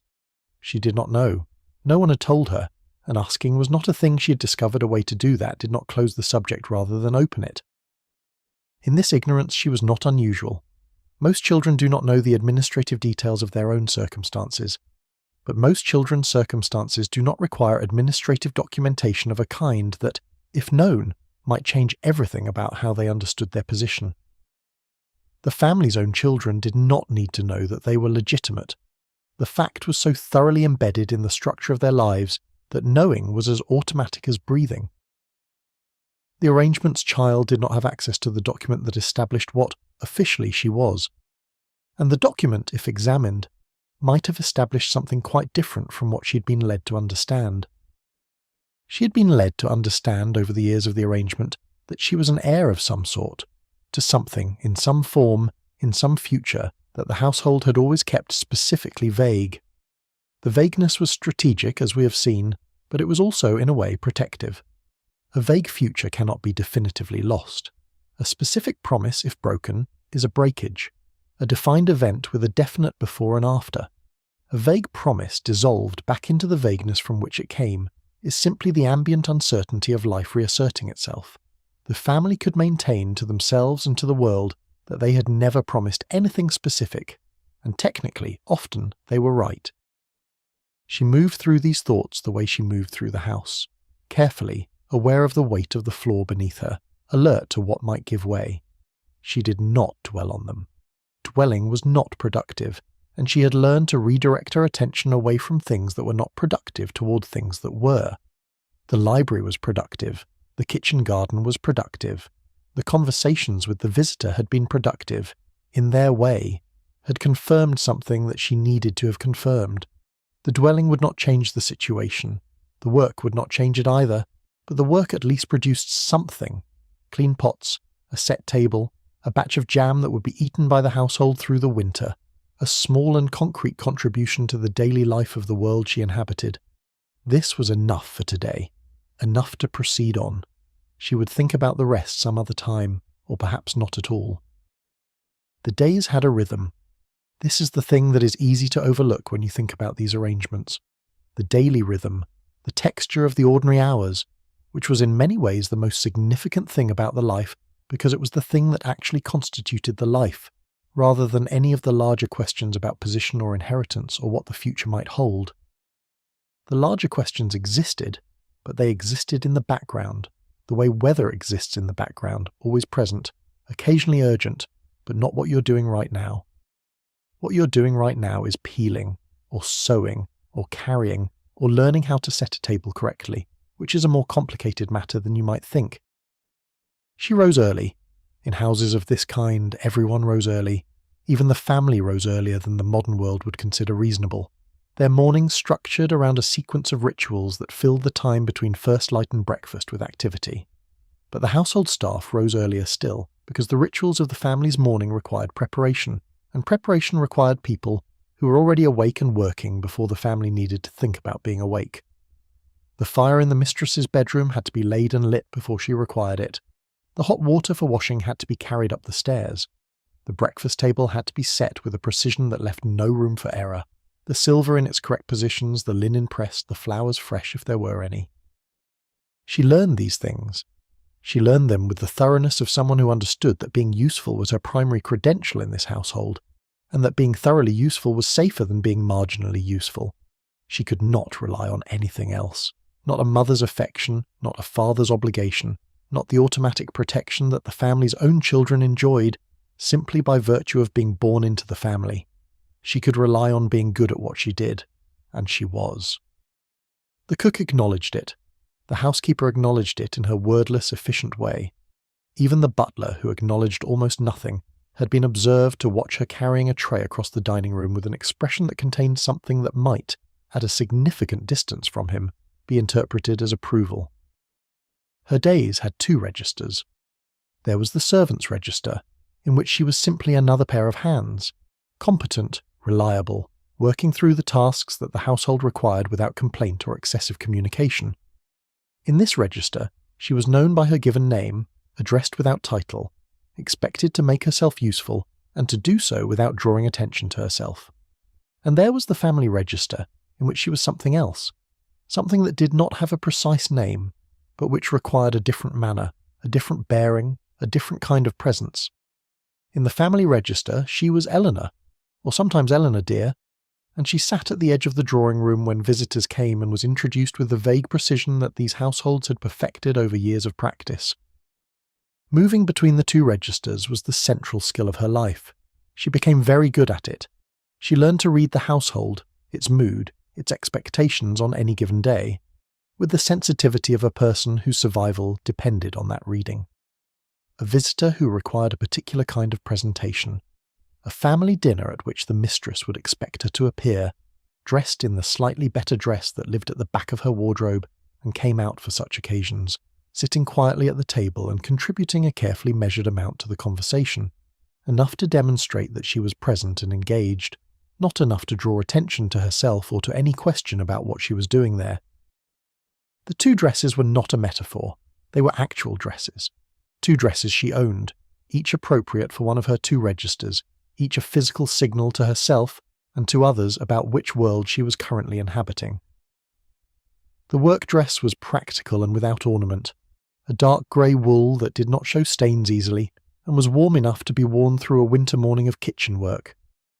The other dress was not grand by the standards of the family's daughters, but it was notably better, a fine wool in a dark green that the mistress had approved, with a collar of good quality plain linen that could be washed and reattached when needed.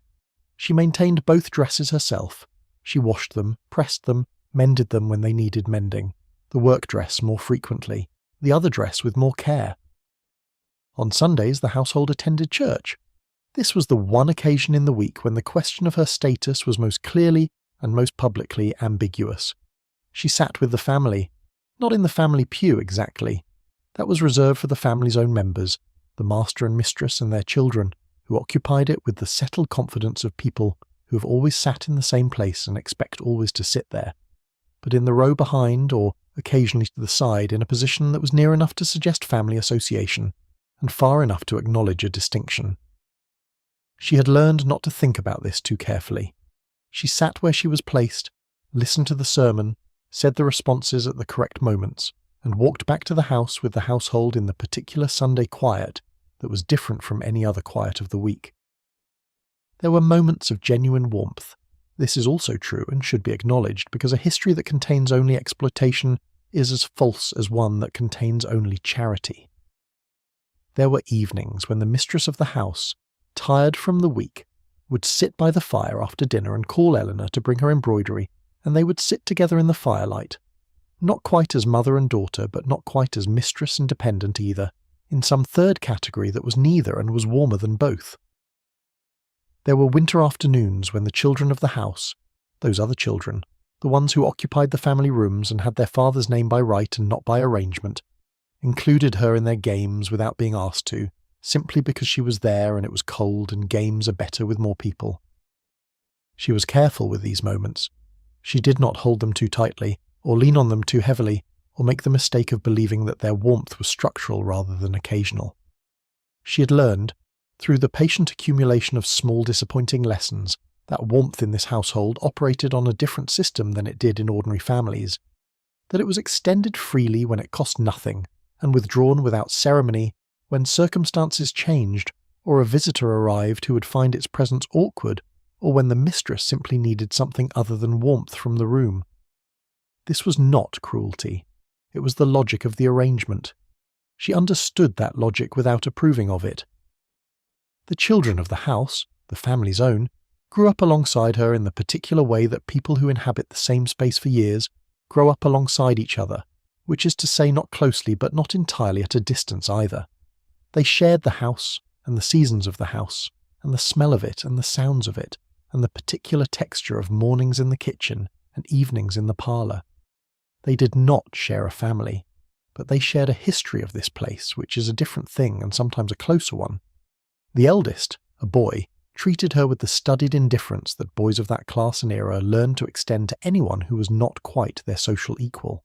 Not unkind, precisely, but careful not to be kind in ways that would signal the wrong sort of familiarity. The second child, a girl, was warmer, and they developed something that was not quite friendship but occupied some of the same territory. A private understanding, a shared knowledge of the household's rhythms and moods, a mutual discretion about the things they both observed and neither of them mentioned. It was the girl who told her eventually what the servant said about her. Not in a cruel way. This was not a revelation delivered with pleasure, but with the particular discomfort of someone who has decided that honesty is kinder than silence. The servants, the girl said, spoke of her as the charity case, or sometimes as the girl the family kept, or occasionally with a dark humour that the household employed when its own contradictions became difficult to sustain, without some release valve as the heir apparent, with a tone that made the heir apparent both true and not true simultaneously. She received this information with the stillness she'd developed over years of receiving information that required absorbing before it could be responded to. She thanked the girl for telling her. She was quiet for a day or two afterward, processing something that she had known but not known, had felt in the texture of the house without having it named. And then she was not quiet. She went back to the kitchen. She peeled the potatoes. She carried the water. She appeared in the drawing room when required and sat in the church pew that was neither the family pew nor the servants' pew, and did her embroidery in the firelight when the mistress called for her. She continued. Because continuing was what you did, when you were between categories and had no one to advocate for your placement in either. The fire is lower now, the evening is long and the room is warm. Somewhere outside are horses' hooves on the cobblestones of the mews, irregular, unhurried, a sound so familiar in this neighbourhood that it is nearly indistinguishable from silence. The clock ticks. The candle on the writing desk has burned completely down, and in its place the room is lit only by the fire, which gives everything a softness and a warmth that day does not have. Things look kinder by firelight. They always do. There were, of course, others. The house contained only one, or perhaps two in the larger establishments, but the world contained many. Across the country, across the century, in houses of varying sizes and varying degrees of wealth and varying degrees of good faith, children occupied the particular in-between space that the arrangements created. They were not all the same. They came from different institutions, different circumstances, different degrees of known origin. They were not all the same age or the same sex or the same temperament, but they shared the condition, the category-less condition, of being neither fully one thing nor fully another, in a world that valued categories above almost everything. The orphan train riders were perhaps the most public version of this. Between 1854 and 1929, something in the region of 200,000 children were transported from the overcrowded cities of the Northeast, primarily New York but also Boston and other large urban centres, to the rural Midwest and beyond. They went in organised groups, accompanied by agents of the Children's Aid Society and similar organisations, and at each stop along the way they were presented to local people who came to look them over and decide whether they wanted one. The language of the time called this placing out. It was, in practice, a public audition in which children stood on platforms or in meeting halls while strangers assessed their suitability for adoption or for farm labour, and in many cases these were the same decision approached from different directions. Not all orphan train riders were treated as servants. Many found genuine homes, genuine families, genuine futures that would have been entirely inaccessible to them in the city institutions from which they had come. 2 of them became state governors. Many became productive citizens whose descendants would be unable to tell you, without research, that their great-grandparents had arrived in the family via a charitable rail journey. These stories are true, and they are important. The programme did, in many cases, accomplish something real and lasting. But the rider who was taken for labour rather than love was also real. The child who arrived at a farm family's home to discover that the warmth expressed at the selection event had been entirely practical, who was put to work immediately, who slept in a room that was not quite the family's rooms, who ate at a different time or at a different table, who was not enrolled in school as promptly as the family's own children, who was not asked what she thought or what she wanted or whether she was happy, this child was real too and common enough that the Children's Aid Society developed a system of follow-up visits intended to check on placed children's welfare. The follow-up visits were imperfect. The system that depended on follow-up visits was imperfect. Children who did not fit comfortably into the life the family had planned for them were sometimes returned, which is a word that says a great deal about how the arrangement was understood by the parties who had made it. In the grander houses, the houses of genuine old money, where the question was not labour in the fields but labour in the domestic sphere, the pattern was the same in its essentials, different in its particulars. The child who came to a house of this kind was not put to work in a field. She was put to work in a kitchen, or in a laundry, or in whatever area of the household's domestic operations was currently understaffed. She was useful, she was used, and she was also simultaneously called by the family name or introduced as a relation, or described in correspondence as a ward, which is a word that sounds protective and contained, in the way that a ward in a hospital sounds protective and contained, without necessarily describing the reality of the experience. The Merthyr Board of Guardians, in their 1920 meeting, were discussing a version of this that had become by that point visible enough to discuss in official records. Applications from families seeking children between 10 and 12, children who would be useful at 14 or 15, the phrasing is the committee members, preserved in the minutes with the matter-of-fact quality that official records often bring to things that are actually quite terrible. Adopted girls called so, but really cheap servants, or a chance of getting some revenue from them. These were the words used by a respectable board of public officials in a public meeting that was subsequently published. They said it plainly because, by 1920, it was possible to say it plainly, possible to look at the practice and name it. In earlier decades, the naming had not been possible, because the arrangement had depended on the naming not happening. Consider what the practice looked like from outside. A charitable family known in the community for their good works takes in a child from the local orphanage. The matron of the orphanage speaks highly of the family.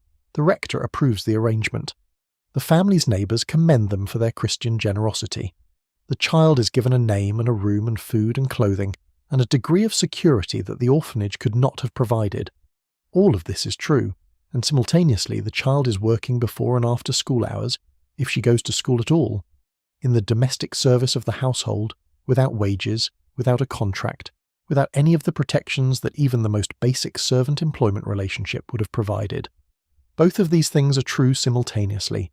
The language of charity covers the second with the language of the first. In America, in the years after the Civil War, this problem had a particular texture. The end of slavery had created a legal and moral crisis around unpaid labour, but it had not ended the practical reality of labour performed without adequate compensation in conditions of dependency and limited legal recourse. The children who entered wealthy households as charitable cases occupied a position that was legally distinct from slavery, but practically adjacent to certain of its elements. The dependency, the lack of legal standing, the reliance on the good nature of the household that held all the power in the relationship. No abolitionist movement existed for these children. No legal framework had been constructed to protect them. They were, legally speaking, wards or dependents or charity cases, and the law was not particularly interested in looking closely at what that meant in practice. She knew some of these others, not directly, not through any organised connection, but through the invisible network of knowledge that passed between servants in a neighbourhood, the information that moved below the formal surfaces of social life, carried by the kitchen maids and laundresses and delivery boys who had reasons to move between houses, and who noticed, in their moving, the details of the lives they passed through. She knew that the family 3 houses down had a boy of similar provenance, taken from an institution a year or 2 before her arrival, given the family name, put to work in the garden and the stables. She knew that the large house at the end of the street had 2 girls, sisters apparently, from one of the city orphanages, who did the heavy laundry work in the basement and were introduced on the occasions when it was necessary to introduce them, as cousins from a country branch of the family. She did not know what would become of any of them. She did not know what would become of herself. The future, for children in this position, was not planned in the way that futures were planned for the family's own children. It was simply what happened, shaped by the continuing goodwill or otherwise of the family, by whatever opportunities presented themselves, by the accumulation of skills and relationships that the child built through her own efforts, without institutional support, without a parent to advocate for her or a name that carried social weight in the world outside the house. Some of these children, when they grew up, vanished into respectability. This is perhaps the most remarkable outcome, the one that most clearly illuminates the ambiguity of their position.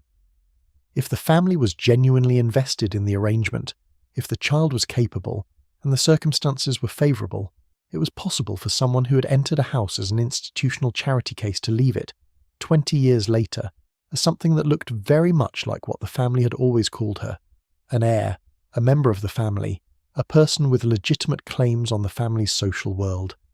The family name she had been given informally became, through long use, effectively real. The story told about her origins became, through consistent telling, a story that no one investigated. She married.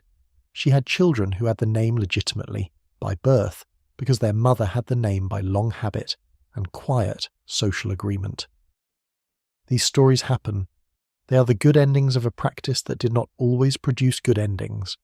They are the stories the families remembered and sometimes told as evidence of the generosity of what they had done. We saved her, a family member might say, years later, of a woman who was now a respectable matron in her own right. We gave her a chance she would not otherwise have had. This was true. It was also, like most things about the arrangement, not the whole truth. The drawing room is quiet. The children of the house are long since in bed, the family's children, in their rooms on the second floor, in beds warmer and larger than the one at the top of the house. The fire has been banked for the night. The portraits watch from the dark.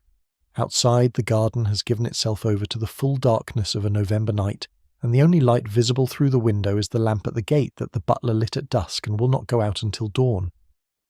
Somewhere between the two worlds of the house, in the corridor that connects the servants' area to the family rooms, there is a moment of absolute stillness. No one passes through it tonight. It simply is, that in-between space, belonging to neither side entirely, useful to both. In the morning it will be traversed again, in both directions, by the people whose lives require the crossing. For now, it holds the night quietly. It is good at that. It has had practice. If you're still with me, drifting now perhaps, or simply resting in the quiet of this world, subscribe so the next story is waiting when you return. Sleep well. The families were not, in the main, monsters. This is perhaps the most important and the most difficult thing to say about them, because it requires holding two things simultaneously: the reality of what they did and the reality of who they were. They were people of their time, shaped by their time's understanding of charity and class, and the proper relationship between those who had and those who did not. They believed, with varying degrees of sincerity, that what they were doing was good. They had constructed this belief carefully over years from the materials that their society provided them, and it was a belief that their society largely confirmed and reinforced. The mistress of the house, the woman who had written the letter to the solicitor, who had visited the institution on a Thursday afternoon, who had noticed the child and decided to bring her home, this woman was, by the standards of her world, a good person. She gave to charity. She was kind to her own children. She was faithful to her husband and dutiful in her social obligations, and genuinely moved, at the level of feeling rather than performance, by the sight of poverty and suffering. Her decision to take in the child was not, in her own account of her motivations, about getting cheap labour. It was about doing something real with her charitable impulse, rather than simply writing cheques to institutions she would never visit. It was about making a difference to one particular life in a concrete and personal way, rather than the abstract and impersonal way of philanthropy at a distance. She believed this, and she also needed someone to carry the hot water upstairs in the morning before she woke, and someone to help with the heavy ironing that the housekeeper complained her back could not manage, and someone to be available for the 100 small daily tasks that a household of this size generated, and that required more hands than the current staff could provide without strain. These two things, the charitable impulse and the domestic need, lived in her simultaneously, and she had arranged her thinking so that they did not need to confront each other. The child she was helping was also the child who was helping her. This seemed not only acceptable, but mutually beneficial. It seemed, in fact, ideal. The master of the house was further from the whole matter. In households of this type, The management of domestic staff and the details of charitable arrangements were understood to belong to the wife's sphere, and the husband was shielded from the specifics by a convention that both parties maintained without discussing it. He knew, in a general way, that a child had come into the household. He knew she had come from an institution. He knew, because he signed the checks that went to the solicitor and to the institution, that there had been a financial component to the arrangement. Beyond that, the details were not his concern. He encountered the child occasionally in the house, addressed her with the absent-minded politeness that he extended to all members of the household, who were not equals, and did not think about her very much. This inattention was itself a kind of statement. In a household where the master's attention was the most powerful currency in circulation, the things he did not attend to existed in a kind of shadow, present but not fully real in the household's social economy. The child existed in this shadow. She was real in the kitchen and in the servants' hall and in the laundry and in the back passages of the house. She was less real in the dining room and the drawing room and the library. She was most real to the women of the household, the mistress, the housekeeper, the cook, who managed the domestic sphere and for whom her presence had direct daily practical implications. She was least real to the man in whose name the house was kept and whose name she had been given to use. In New England, in the years after the Civil War, the families who took children from charitable institutions tended to be somewhat different in character from their English counterparts, though not entirely different in practice. The New England version of old money was less aristocratic in its self-presentation. The Boston Brahmin families had, since the Revolution, maintained a republican discomfort with the more obvious trappings of European class distinction, even as they perpetuated a social hierarchy that was in practice just as rigid. They were educated, these families. They believed in education, in reform, in the idea that society could be improved through the application of intelligence and goodwill. Some of them were actively involved in the abolitionist movement, or in the temperance movement, or in the various reform campaigns of the mid-century. They believed in doing good. And they also, by and large, believed that the poor were poor for reasons that were at least partly their own responsibility, and that the appropriate response to poverty was improvement rather than structural change, and that improvement was best accomplished through the kinds of charitable arrangements that required the poor to demonstrate their worthiness through work and good behaviour. A child from a charitable institution was understood to have arrived at that institution through some combination of misfortune and family failure. Not entirely the child's fault, but not entirely not the fault of the family she came from either. The appropriate response was to provide an environment in which the child could demonstrate that she was capable of something better than the circumstances of her birth. The environment provided was, naturally, the household of the charitable family. The demonstration took the form of a labour. The language these families used about their arrangements was generous and self-congratulatory in the particular way of people who have found a justification that allows them to do what is convenient while feeling virtuous about it. They spoke of giving opportunities, of opening doors, of rescuing.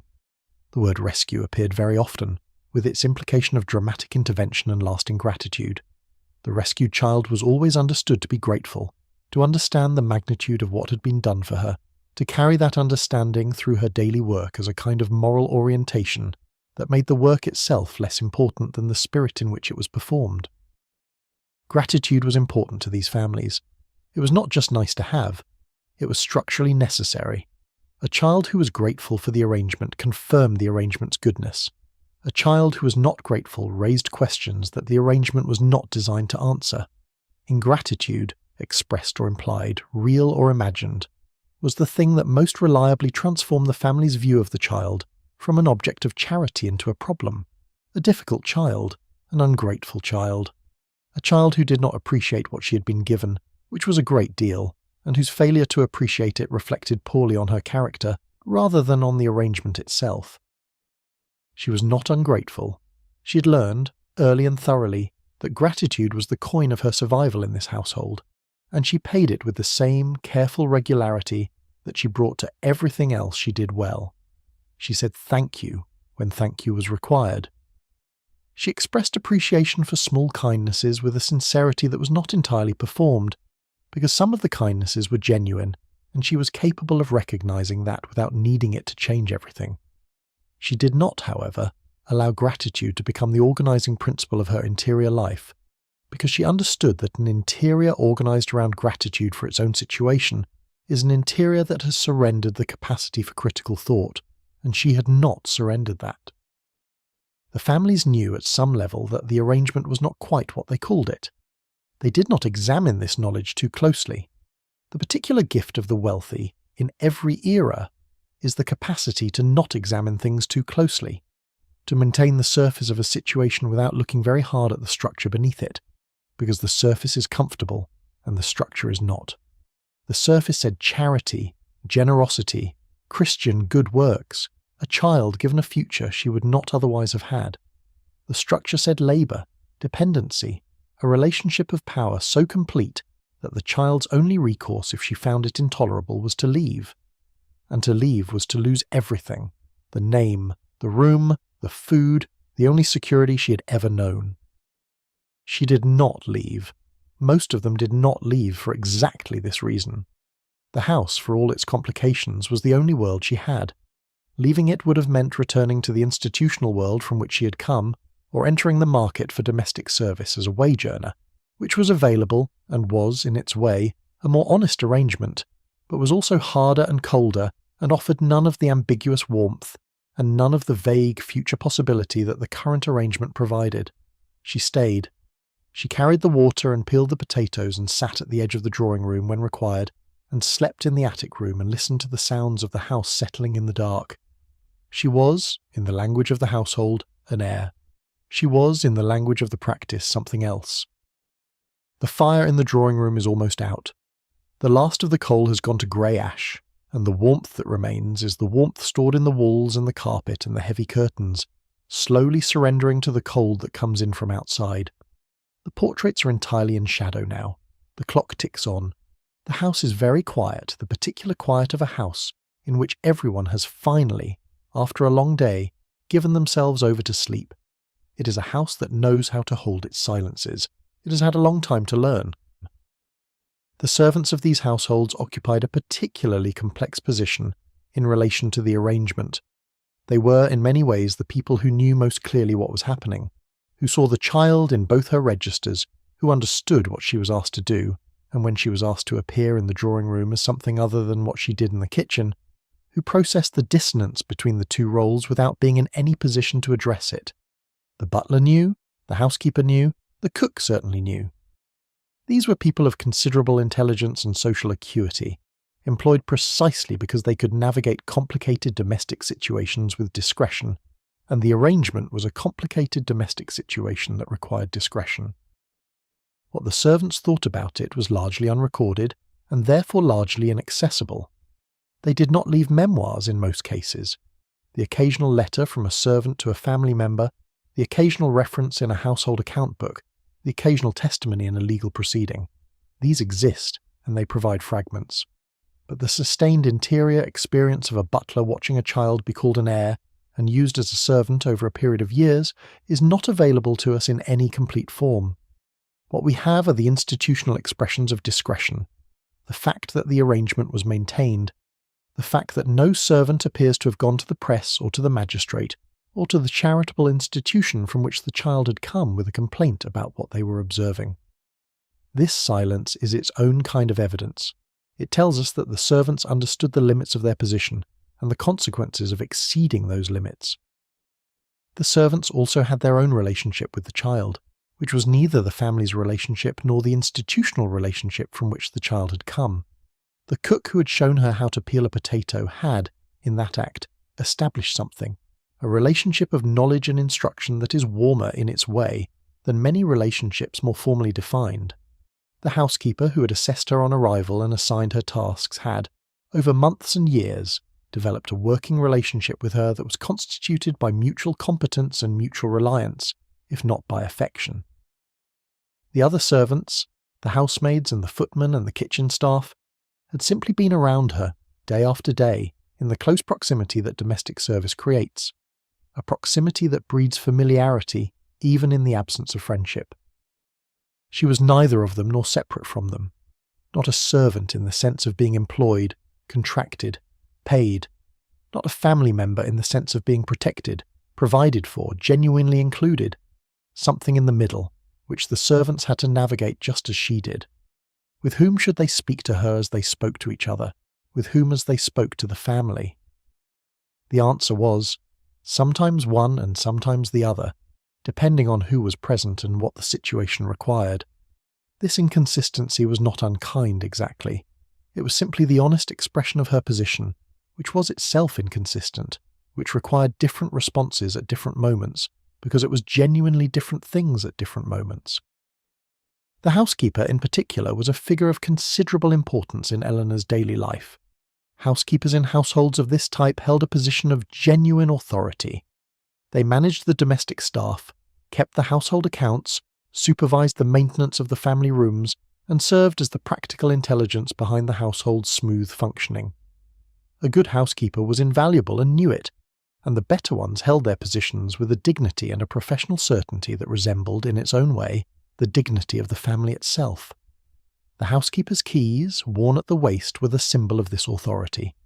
They opened every room in the house, which meant the housekeeper had access to everything and responsibility for everything, a combination that required both trust and capability in full measure. The housekeeper's relationship with Eleanor evolved over the years of the arrangement in ways that were neither dramatic nor fully warm, but that accumulated into something genuine. She was not unkind. She was not particularly encouraging. She was consistent in her expectations, consistent in her standards, consistent in the way she addressed Eleanor and assigned her tasks, which provided a kind of reliability that the household's more ambiguous relationships did not. Eleanor knew, with the housekeeper, exactly where she stood. The knowing was not comfortable in all its details, but it was clear. Clarity was not nothing. And in the evenings, when the household had settled and the housekeeper sat at the desk in her room to do the accounts, a room that was somewhat larger and somewhat better furnished than the other servants' rooms, a symbol of her position within the household's hierarchy, sometimes Eleanor was invited to sit in the corner with her mending while the housekeeper worked. These sessions were not conversational. The housekeeper was engaged with the accounts. Eleanor was engaged with the mending, but they were companionable in the way that shared silence can be companionable when the sharing is genuine and the silence is chosen. The housekeeper's fire was good. The housekeeper's room was quiet. The housekeeper did not require Eleanor to perform anything in this room, not gratitude, not cheerfulness, not the careful positioning of her presence within some social frame. She simply sat. That was enough. This, too, is part of the texture of the life inside these arrangements. Not only the injustice, and not only the warmth, but the particular combination of the two that characterized most people's experience of them, the daily reality of a life that was neither what it was claimed to be nor simply cruel, but something in the difficult and very human middle between those poles. The house held it all, as we have said, the injustice and the warmth, and the complicated middle ground between them where most of the truth lived. The house held it impartially, as old houses do, and in its holding, in the patience of its stone and its timber and its old deep walls, something was preserved that would otherwise have been entirely lost. The fact of these children's presence, the fact of their lives, the fact that they were here, in this house, real and complete and human in every detail of their existence, regardless of whether any document acknowledged them as such. History is, in one sense, the record of what was written down, and certain things in certain eras were very carefully not written down. The arrangements between old money families and charitable institutions, where they involved children who occupied this ambiguous position, neither fully adopted nor fully employed, left deliberately sparse paper trails. The solicitors' letters were careful in their language, precise in their vagueness. The institutional records, where they existed at all, used categorical terms that told you what the institution needed to be true, rather than what was actually happening. The census records, which are among the most reliable sources for tracing these arrangements, show children listed in wealthy households as boarders, or as servants, or occasionally as adopted children, or as nieces and nephews of uncertain origin, with the true nature of the relationship undiscoverable from the document itself. This was not always accident.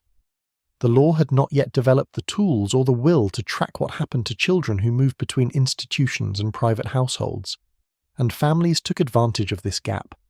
A child who entered a household quietly, without formal documentation of adoption or service employment, left no public record of having entered. She was simply there, in the census, in the household record, in the school register, in the church baptismal roll if the family thought to add her to it, with whatever name and whatever relationship the family had decided to assign her. If the family later decided the arrangement had been a mistake, she could depart with similar invisibility. No one was required to account for her arrival or her departure to any authority. For genealogists and historians, the traces of these arrangements appear in the spaces between what the records say and what the records suggest. A girl listed as a niece in one census, who does not appear in any document as a daughter in the family of the supposed uncle or aunt. A boy listed as adopted who appears in no adoption court record because the state in which he lived had not yet made adoption a legal process requiring court approval. A child whose surname matches the family's but whose age at arrival in the household corresponds to an orphanage intake record filed under a different name. A first name, no surname, as was common for children who arrived at institutions without documentation. These traces are there for people who look for them. They are faint, they are partial, they are almost always incomplete. The children themselves often did not know their own stories. This is one of the most persistent and poignant aspects of these arrangements. The deliberate withholding of origin, which served the family's interest in maintaining a clean narrative, but which also meant that the children grew up without access to their own histories. She might know she had come from an institution. She might know only that she had always been in this house, and that questions about before were not encouraged. She might have a vague memory, a smell, a sound, a face that receded as the years of the new life accumulated over it. Or she might have no memory at all, having arrived very young enough that the institution itself was not accessible to conscious recollection. The families generally preferred this. A child who did not know her origins could not make claims based on them. She could not locate relatives who might complicate the arrangement. She could not contact the institution from which she had come and discover perhaps that the terms of her placement had not been followed. She was cleaner, as a domestic category, without a history. A person who existed from the day she had entered the house, whose claim on the world began with the family's charity rather than with any prior existence that the family had not organized and did not control. Some of these children, when they grew older, tried to find out. They asked questions carefully, feeling for the shape of the silence around the subject, probing its edges to see where it was soft and where it was solid. In the best cases, the family or some sympathetic member of it gave them something, a name, a date, a reference to an institution in a particular city. In the worst cases, the questions were met with a wall of carefully maintained vagueness that yielded nothing. We found you. We brought you here. We gave you everything. Why would you need to know more than that? The question was treated as ingratitude. The attempt to know was treated as insufficient appreciation for the gift of not knowing. The legal architecture around adoption, as it developed across the 19th century, was partly a response to this disorder. Massachusetts in 1851 had established the first formal adoption law because the informal practices that preceded it had produced too many situations in which the status of children in households was genuinely unclear, situations in which the child's right to inherit or to leave, or to claim any legal protection from the relationship that housed them, was entirely dependent on the goodwill of the family and had no legal standing of its own. The law attempted to create a defined category, the legally adopted child, with specific rights and specific status, that would replace the blur of informal arrangements. It did not immediately succeed. The informal arrangements continued alongside the legal framework, because the informal arrangements were easier and more flexible and did not require court oversight. A family that wanted to bring a child into the household with a minimum of scrutiny found it simpler to proceed without formal adoption than with it. The formal adoption category existed and was used by families who were genuinely interested in creating a real legal relationship with the child, and was ignored by families for whom the real legal relationship was less important than the practical relationship of domestic labor and moral credit. In the American South, after the Civil War, these arrangements had a particular racial dimension that made the silence around them even more deliberate. White families had employed enslaved children before emancipation, and the habits of that relationship did not disappear overnight with the legal end of slavery. Some families, facing the adjustment to paid domestic labor, sought to continue some version of the prior arrangement through the mechanism of informal apprenticeship or guardianship of black children from poor families, an arrangement that preserved some of the labor relationship while dressing it in the legal clothes of charitable obligation. These arrangements were rarely recorded. They were understood by all parties to occupy territory that the law was not yet equipped to address, and that the culture was not yet ready to name directly. But even in England and in the Northern American cities, where the racial dimension was less acute, the silence was deliberate. The adoption records of large charitable institutions from this period show children who are placed, and then whose records simply end.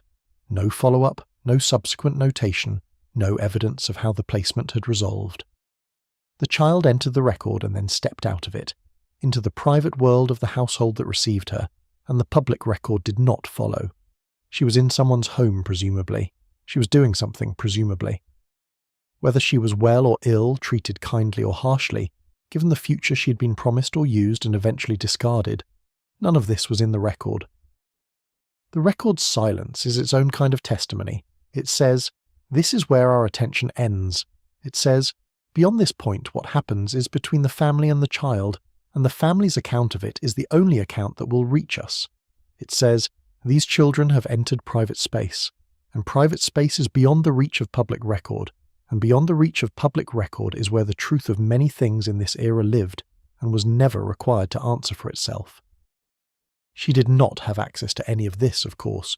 She did not know about the legal frameworks and their inadequacies, or about the institutional records and their gaps, or about the census categories that misrepresented her situation, or about the solicitor's letters that had arranged her transfer with such careful imprecision. She knew only the house. She knew the particular quality of silence that fell over the household when her origins came anywhere near the surface of a conversation, and she knew with the precise social intelligence that her situation had cultivated in her exactly when and how to redirect a conversation away from that particular silence before it became uncomfortable. She was very good at this. She was very good at many things by now. The house had taught her to be good at things, and she had learned, because learning was what she did with the energy that other children spent on childhood, on play, on idleness, on the unfocused dreaming that is childhood's particular luxury. She had not had much of that. In its place she had skills and competence, and the quiet kind of intelligence that comes from paying close attention to everything around you for many years without the protection of being too young to understand it. She understood it. She had always understood it. She had simply, for a long time, been too young to know what to do with the understanding. Now she was beginning to know. The winter has come into the garden. The frost is on the grass, and the last of the leaves have gone from the plane trees that line the kitchen garden wall. The cold is serious now. Not the tentative cold of autumn, but the committed cold of winter, which will not lift for months, and which changes the quality of the house's interior life in ways she's learned to recognise. The drawing-room fire stoked higher and more often, the family retreating from the far reaches of the house to the rooms nearest the chimneys, the wool rugs brought up from storage and laid over the stone floors of the passages, the extra blankets appearing on all the beds, including hers. The house pulls itself inward for winter. She pulls herself inward with it. The season suits her. The deliberate erasure of origin was, among the various aspects of these arrangements, perhaps the one most carefully maintained over time. The institutional records from which these children had come were not routinely shared with the families that received them, and the families that received them did not routinely inquire very deeply. This mutual incuriosity was partly practical. Detailed knowledge of a child's background complicated the story the family wished to tell about the arrangement, and partly ideological, reflecting a belief, common in charitable circles, that a child's origins were less important than her destination, that the point of rescue was precisely to leave behind the circumstances that had made rescue necessary. The children absorbed this incuriosity. They learned not to ask questions that would not be answered, and they learned not to ask questions about the past in particular, because the past was the territory where the story became most complicated and where the family's investment in a clean narrative was most apparent. A child who asked too many questions about where she'd come from was a child who was drawing attention to the gap between the story told and the story that would be told if the full truth were available. The family did not want that gap illuminated. The child who needed the family's goodwill for everything learned not to illuminate it. The archives that do survive from this period illuminate what the families preferred to leave dark. Parish records, carefully cross-referenced with institutional intake documents, Show children who appear in wealthy households with no evident path of arrival, no court record of adoption, no employment contract, no documented guardianship. They are simply there, in the census, listed under the family's name with a category notation that ranges from the precise daughter or son to the vague border to the technically accurate ward and the socially coded connected to the family. The connected is perhaps the most telling, a relationship acknowledged but not defined, present but not specified, warm enough to imply association but vague enough to permit withdrawal. The vagueness was also, in its way, protective of the child, if we want to read it generously. A vague connection to a wealthy family was more legible and more socially usable than a precise connection that named the child as the product of a charitable institution. Connected was better than foundling. The social coding of connected implied choice rather than charity, family rather than welfare, a relationship entered into from a position of some agency rather than one of pure dependency. The child who was introduced as connected could, in the right circumstances, use the vagueness to construct a story about herself that served her social needs. She'd come from somewhere. The somewhere was not specified. This could mean many things, and some of those things were better than the truth. She used the vagueness this way when she needed to. At the social occasion she attended at the edge of the family's social world. When visitors asked her the polite probing questions that establish where a person fits in the social landscape, she answered with the vagueness the family had modelled. Yes, she had known the family a long time. She'd grown up in the house, more or less. She was connected to them in the way that these things happen. You know how families are. The visitors, who did know how families were and who understood that families contained, always, some people whose exact position was better not examined too carefully, accepted this without pressing. The social conventions of the era provided ample cover for a degree of vagueness about personal circumstances that would seem evasive today. In the evenings, in the quiet of the attic room, she did not maintain the vagueness. In the attic room, she was not connected in the way that these things happen. She was precisely and specifically herself in the particular circumstances of her particular situation, without the softening of social convention. She knew what she was, and she knew what she was not, and she knew the gap between the two, and she had no obligation, in the privacy of the attic room, to pretend the gap was smaller than it was. This honesty with herself was a form of integrity, maintained against the pressure of an environment that consistently rewarded the alternative, that consistently rewarded her for performing the narrative the household needed, rather than holding the more complicated truth. She performed the narrative when she had to. She held the truth when she could. This division between the public performance and the private knowing was, perhaps, the central skill of her life in this house. The frost on the window of the attic room in the mornings of that first winter, she remembered it later as a specific sensory detail, specific enough to locate her in time and place with the precision that certain physical memories have. The way the ice crystals formed in the corners of the old glass, spreading inward from the edges in patterns that were entirely random and entirely beautiful, as indifferent to the human world as everything outside the house's walls. She would breathe against the glass and watch the frost temporarily disappear, and then slowly reappear as her breath's warmth dissipated. She would do this while waiting for the moment when she needed to go downstairs and begin the day's work. The moment always came, but while it had not yet come, she would breathe on the frost and watch it return, and this was hers. This small, private, entirely useless and entirely real activity. This breathing against the cold glass of the world she lived in. Death came to these houses as it comes to all houses, quietly, usually after a long illness, with the particular solemnity of a household that has been preparing for something and has not fully admitted to itself that it is preparing. The master of the house would have been unwell for some time, a winter illness that did not resolve as winters do, a decline that the family physician attended with increasing frequency, a gradual withdrawal from the dining room to the bedroom to the particular stillness of a room in which a man is doing the last thing he will do.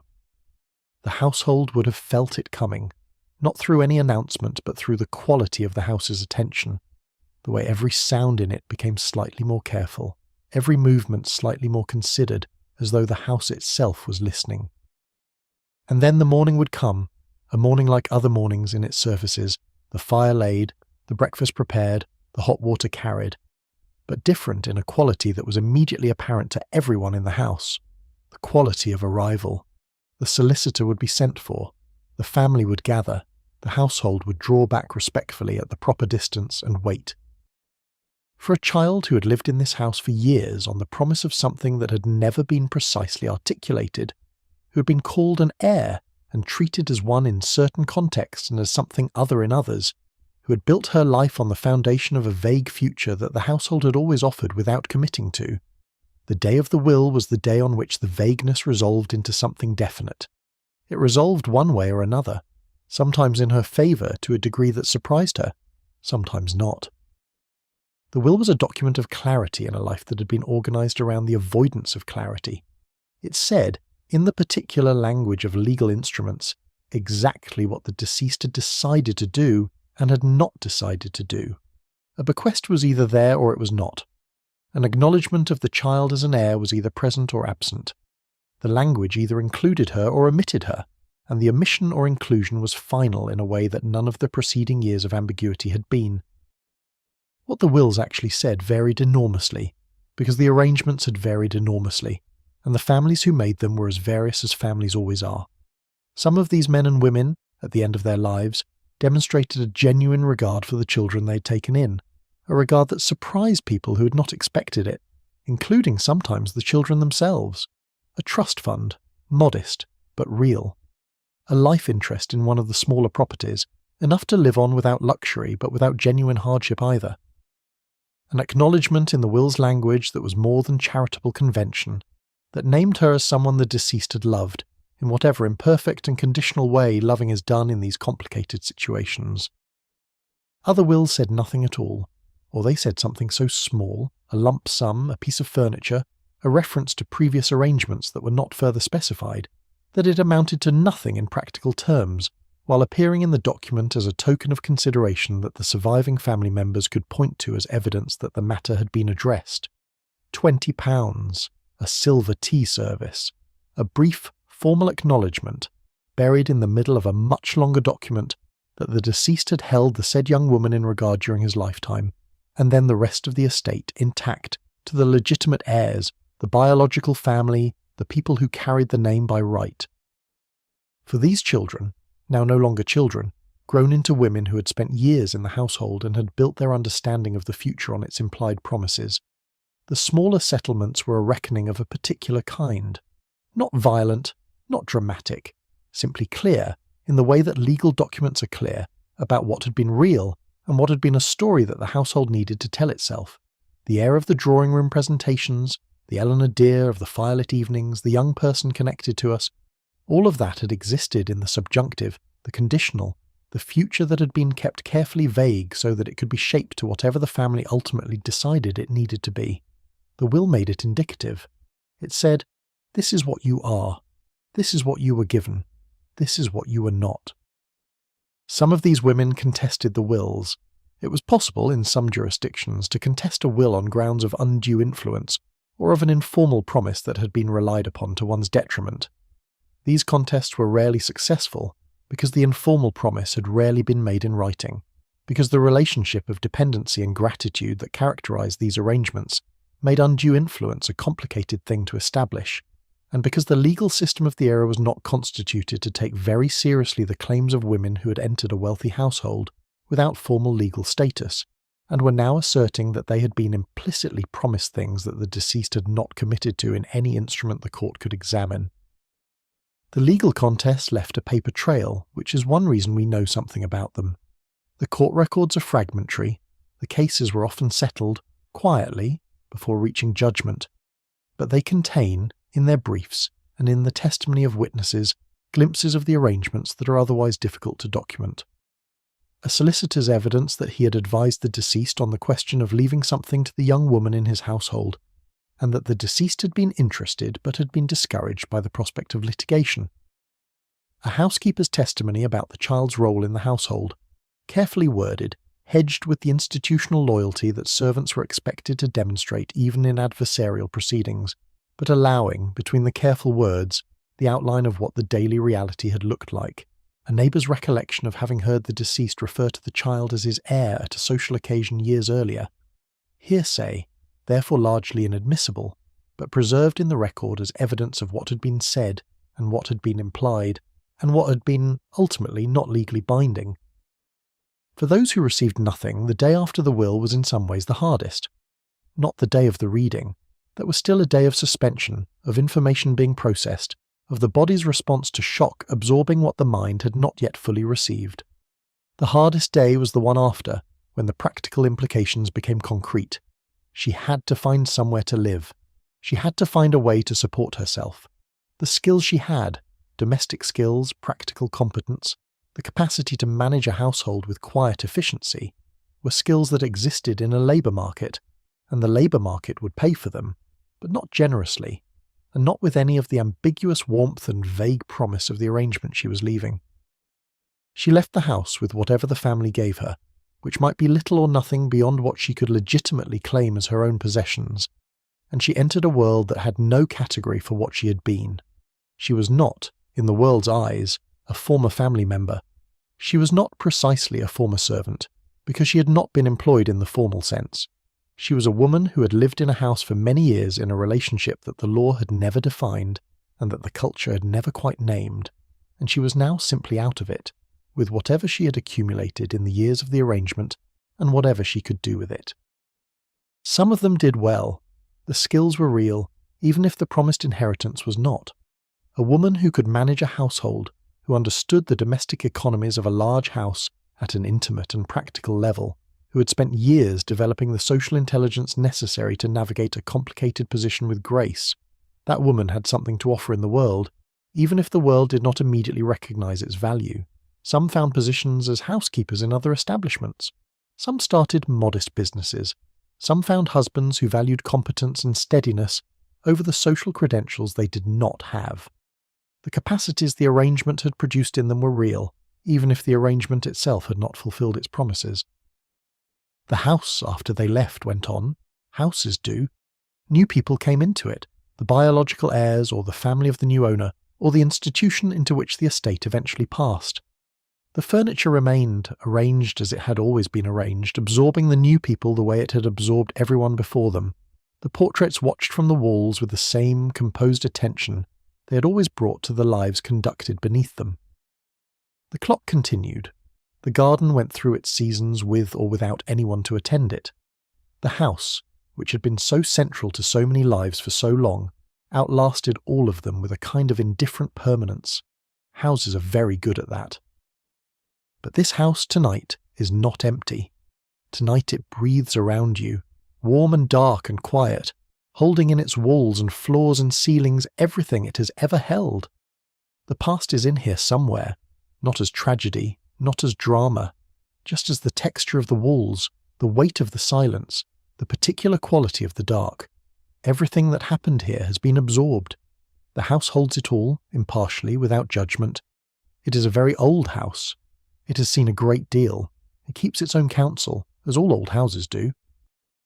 Not all of them left, not all of them needed to. There is another version of this story, quieter, less dramatic, but real, in which the arrangement worked, in which the family that took the child in found, over years of daily life, that the child had become genuinely important to them. Not simply useful, though she was that, but important in the fullest sense, a presence around whom the household had organised itself, whose absence would create a gap that was not merely practical. In these cases, the promised future resolved not into the bitterness of a small bequest, or no bequest at all, but into something that at least partially justified the name that had been used so long. She might inherit the house, or a portion of it, a life interest in the property, which was a legal mechanism that gave her the right to live there for the duration of her life, but prevented her from selling it or passing it on, the estate then reverting to the biological family after her death. This was a common compromise, and it was in many ways the appropriate legal expression of her position. She was real enough to deserve shelter, but her claim on the family's property was not strong enough to displace the legitimate heirs entirely. A life interest in a house is a tenure without ownership. You live there, you maintain it, you are associated with it, but it is never quite yours. Or she might inherit enough money to live independently, not the whole fortune, but a settlement sufficient to support herself without working for wages. This too was a compromise, but a livable one. A woman who could live on the interest of a modest settlement in the 19th century had a form of independence that most women of her class did not have. She was not rich. She was not the equal of the family's legitimate heirs, who received the lion's share of what had been accumulated over generations. But she was not destitute either, and she was not dependent on a new household's goodwill for her survival. The women who inherited enough to live independently often became interesting figures in their later lives. Freed from the necessity of constant domestic utility, freed from the performance of gratitude that had been the price of security in the household, they had the space to become, in some fuller sense, themselves. They read. They travelled, in the modest way that a modest income permitted. They formed genuine friendships, not the careful, strategic relationships of the in-between position, but real ones based on mutual interest and genuine affection. They thought about things. They wrote, some of them, journals, letters, and occasionally pieces for the improving publications of the day that allowed women of this era a public voice within carefully defined limits. A few became quietly remarkable, not public figures. That would have required a different kind of inheritance, a different name, a different claim on the world's attention. But remarkable within the smaller worlds they inhabited. A woman who had spent her childhood and young adulthood moving between the kitchen and the drawing room, learning 2 registers of domestic life with equal fluency, was not badly equipped for the world beyond the house. She understood people. She understood institutions in the intuitive way of someone who has always had to read them carefully to survive within them. She understood the gap between what was said and what was meant, which is perhaps the most universally useful form of knowledge that exists. There were also the ones who simply stayed, in a kind of permanent domestic tenure that was neither fully family nor fully servant, moving through the years of the house's life in the role they had always occupied, needed and present and somewhat invisible.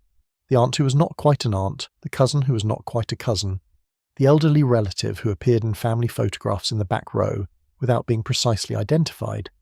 These women grew old in the houses where they had grown up, where they had spent their lives serving and being served in return in ways that were never quite equitable, but that created over time a form of mutual dependency that is its own kind of bond.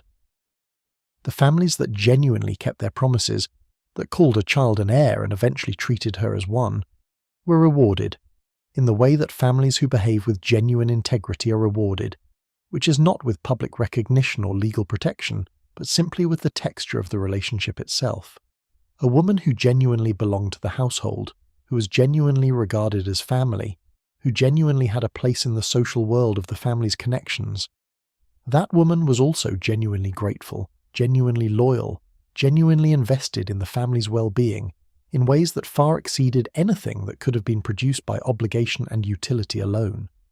She was, in the fullest sense, what the arrangement had always claimed to be, a family member. These good outcomes, and they did exist, and should not be diminished by the existence of the bad ones, tell us something about the potential of the arrangement, even as the bad outcomes tell us something about what the arrangement actually produced in most cases. The potential was real. The conditions under which it was realized were specific. Genuine care, genuine commitment, genuine willingness to follow through on an implied promise, even when circumstances made that difficult, and even when the legal and social system made it possible to do otherwise. These conditions were met sometimes. They were not met often enough. The orphan train riders who found genuinely loving families, and there were many, illuminate the same point. The mechanism itself was not inherently corrupt. Moving children from overcrowded cities to rural households was not in principle a bad idea, and in practice it produced thousands of lives that were genuinely better than the institutional alternative. The problem was not the mechanism, but the absence of adequate oversight, adequate definition of what the relationship required, adequate protection for the child if the family proved less committed than they had appeared at the selection event. The mechanism was only as good as the people who used it, and people are what they have always been, a mixture of genuine goodwill and genuine self-interest that does not always resolve cleanly in either direction. She was one of the ones who stayed. She grew old in the house, not in the attic room, which she had left behind decades earlier for a room on the family floor, a room that was, if not the best room in the house, a significant improvement over what she had started with. She became, as the years accumulated, the person who knew the house best, who knew its history and its quirks and its requirements better than anyone currently living in it, who remembered the previous occupants and could tell you which furniture had been there since before the renovation and which had been brought in after. She was the house's memory. In the absence of an official family historian, which was not a role that old money families typically recognised as necessary, she fulfilled that function without portfolio. When she died, in her own room, in the house, in the winter, as these things tend to happen, the family observed the occasion with the particular care that they would not have extended to a servant, and would not quite have extended with full formality to a biological family member, something in between. A small private service, attended by the household. A notice in the local paper that described her as a long-time companion of the family. Companion being the word the era used for this position, when it needed a word, which was not often. A modest stone in the churchyard where the family had stones going back several generations, hers without their family crest but not without dignity. Her name, carved in plain letters, on good stone, in the churchyard she'd walked to every Sunday for most of her life. It was not everything that had been implied. It was something. In the calculus of these arrangements, something was not nothing. And in the churchyard, on a winter morning with frost on the stones and the plane trees bare against the grey sky, something feels like more than it does in the abstract, and less like the sum of the arrangement's successes and failures, and more simply like the end of a life that had been neither what it was promised, nor what it might have been, but what it actually was, complicated and ordinary and lasting, carried out in the rooms and passages and gardens of a house that had held it all without comment, the way houses always do. Rest here, in this version of the story. It is a warmer version than some of the others, and warmth tonight is welcome. The fire has been laid for tomorrow morning. The house is settled. The clock on the landing ticks through the dark. In the churchyard outside the town, the stones stand in the frost, patient and permanent, holding their names against the weather. This is what remains. This is what is left when the arrangement has resolved, and the will has been read, and the years have passed, and the people themselves are gone, the stones and the names on them, and the question of what the names meant, which each stone holds in silence and does not answer. The 20th century brought light into rooms that the 19th had preferred to keep dimly lit. Not all at once, and not without resistance. The interests that had found the dim lighting convenient were substantial and persistent, and were not going to yield without a struggle. But the light came, incrementally, in the form of laws and inspections and public inquiries, and the changing social language that made certain things visible that had previously been spoken of only in the quiet interiors of the arrangements themselves. The Merthyr Board of Guardians meeting of 1920 is one small, preserved example of this change.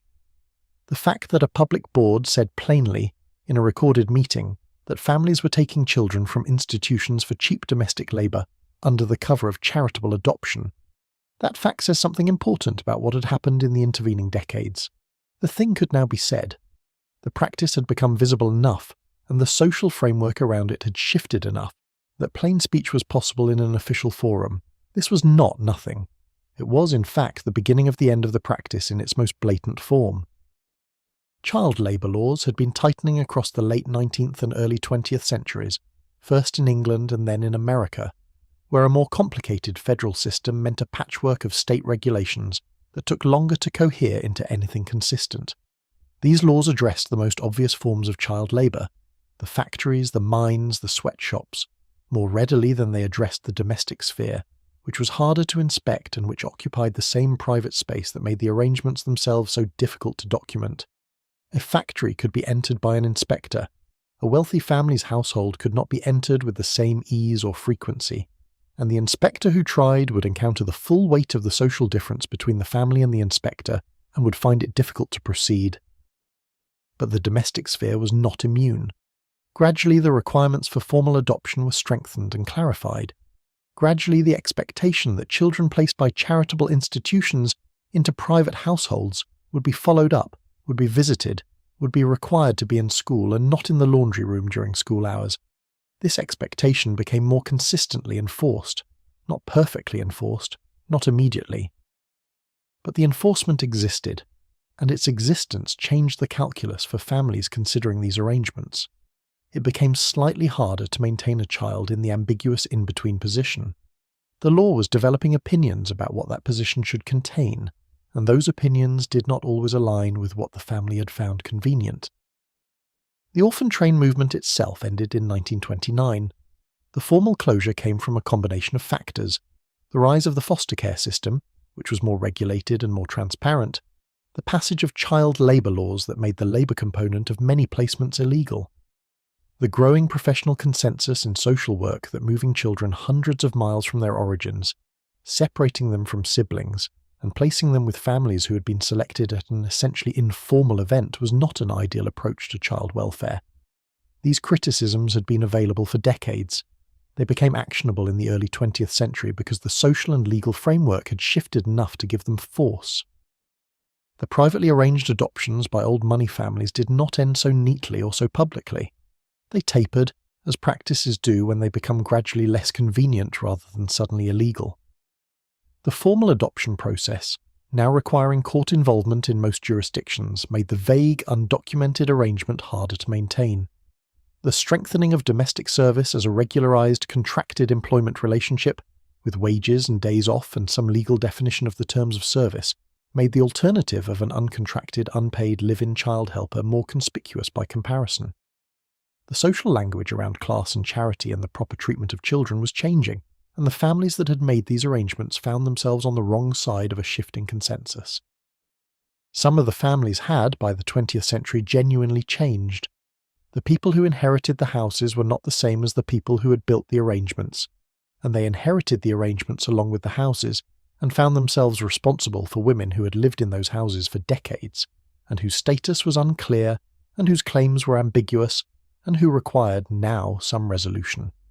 These resolutions were often quiet and imperfect: a settlement paid, a story maintained, a pension arranged that acknowledged without quite naming what the arrangement had been. The 20th century families who dealt with the legacies of these 19th century arrangements were often embarrassed by them, and the embarrassment was itself a form of moral progress, however insufficient. The records that do survive from this period, the court cases, the institutional files, the private correspondence that found its way into archives, allow us to see, in retrospect, the shape of what the practice had been. We can trace individual children through the institutional records, through the census, through the probate records, and in some cases follow their trajectories from foundling hospital to wealthy household, to whatever resolution their particular story eventually reached. These traces are never complete. They are always partial, but they exist, and they are legible to the patient researcher in a way that the practice itself was designed to prevent.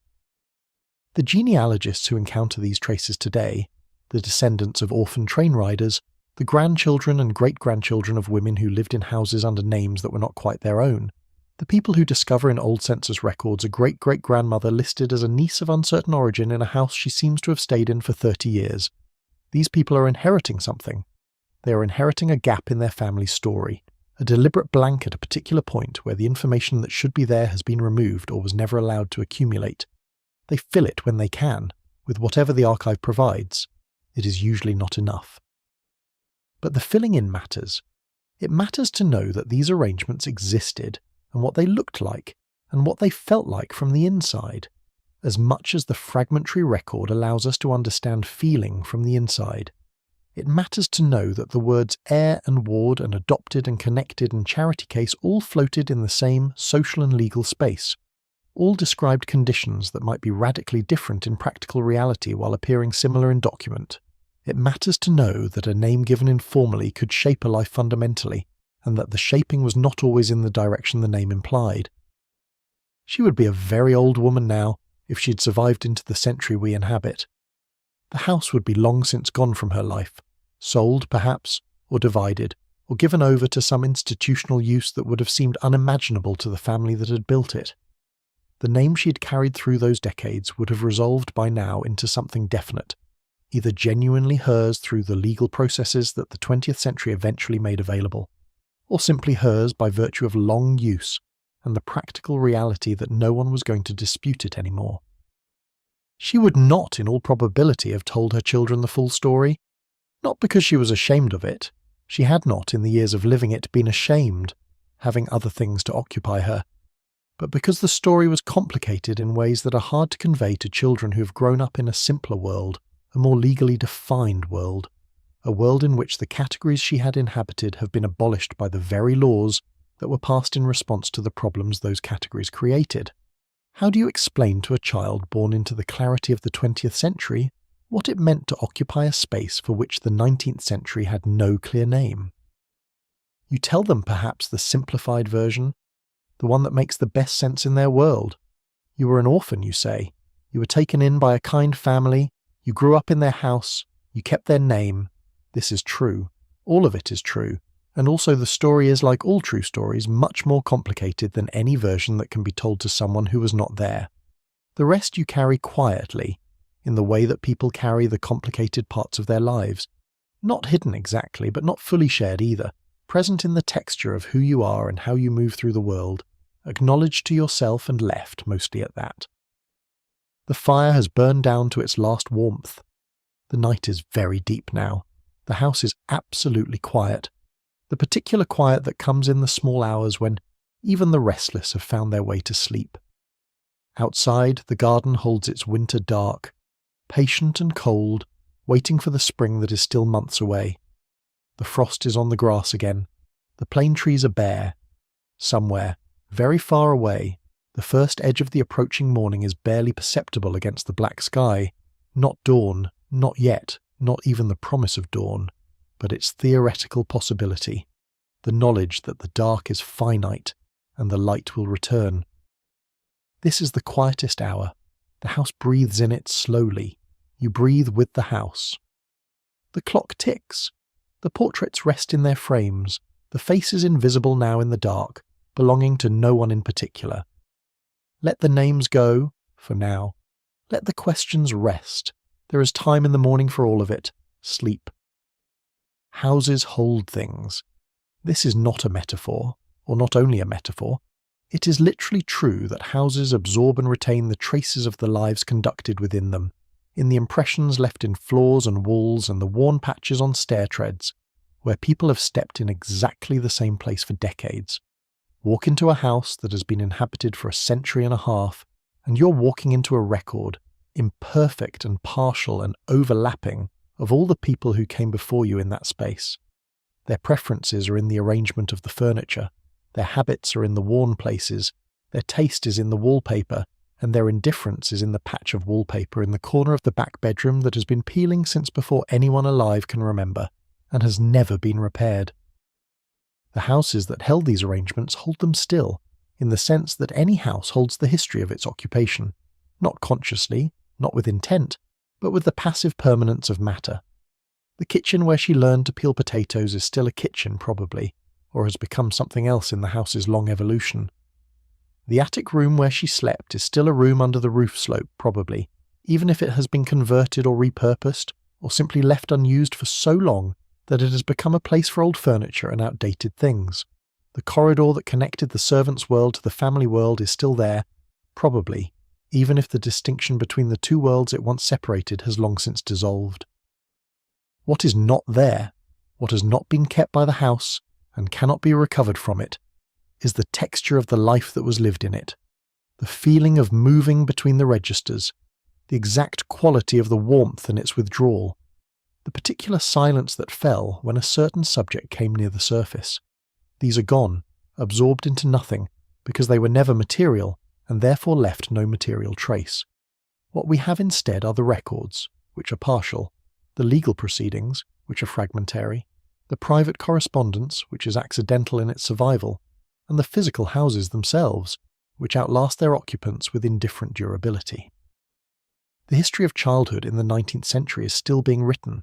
Scholars who work in the archives of charitable institutions, who comb through census records and probate files and the occasional collection of private papers that has survived the general culling of generations, continue to find new traces of these arrangements, new children who can be followed through the records, new families whose practices can be documented, new instances of the gap between what was claimed and what was true. Each such discovery adds something to our collective understanding, and our collective understanding is still far from complete.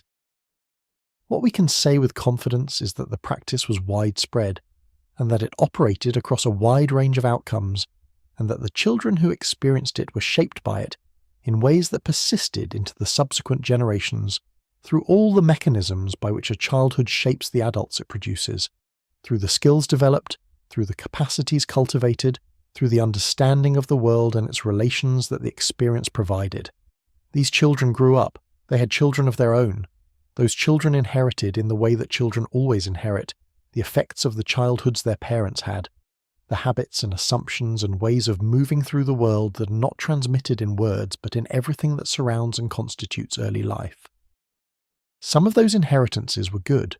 The competence, the self-reliance, the social intelligence, the practical knowledge of how households work and what human beings require of one another in close domestic quarters, all of this passed forward. The children of women who had learned to move between categories without quite belonging to either inherited a kind of social flexibility that is genuinely useful in a world that is always shifting its categories. They were not surprised when things were not quite what they appeared. They knew the gap between stated and actual relationships. They moved in that gap with ease. Some of the inheritances were harder, the wariness that comes from a childhood spent reading other people's moods for survival, the difficulty of trusting stated commitments, given a history of commitments that had not been honoured, the complicated relationship with institutions, organisations that had claimed to act in your interest while serving other interests simultaneously, that made it hard to simply take the charitable intention at face value. These too passed forward into the lives of people who had never spent a day in a Victorian household, but who moved through the world with the particular caution of people whose forebears had learned caution the hard way. We inherit, all of us, the effects of the arrangements that shaped the people who came before us, and the effects of those effects accumulated through the generations, too diffuse to be traceable to any single origin, and too present to be ignored. The history of these children is part of a larger history of childhood and welfare, and the management of poverty and the definition of family, a history that is still unfolding, still being contested, still working out the implications of decisions that were made in dim parlours by people who believed they were doing good. The orphan train riders' descendants hold annual gatherings now, reunions at which the stories are told and the records are compared, and the gaps in the genealogies are acknowledged, and sometimes filled. There are archives dedicated to this history, maintained by people who understand that these 150,000 trajectories are part of the fabric of American social history, and deserve the same attention we give to more celebrated narratives. This is a form of justice, not complete, not able to restore what was lost or correct what was wrong, but real in the sense that witness is real, in the sense that naming is real.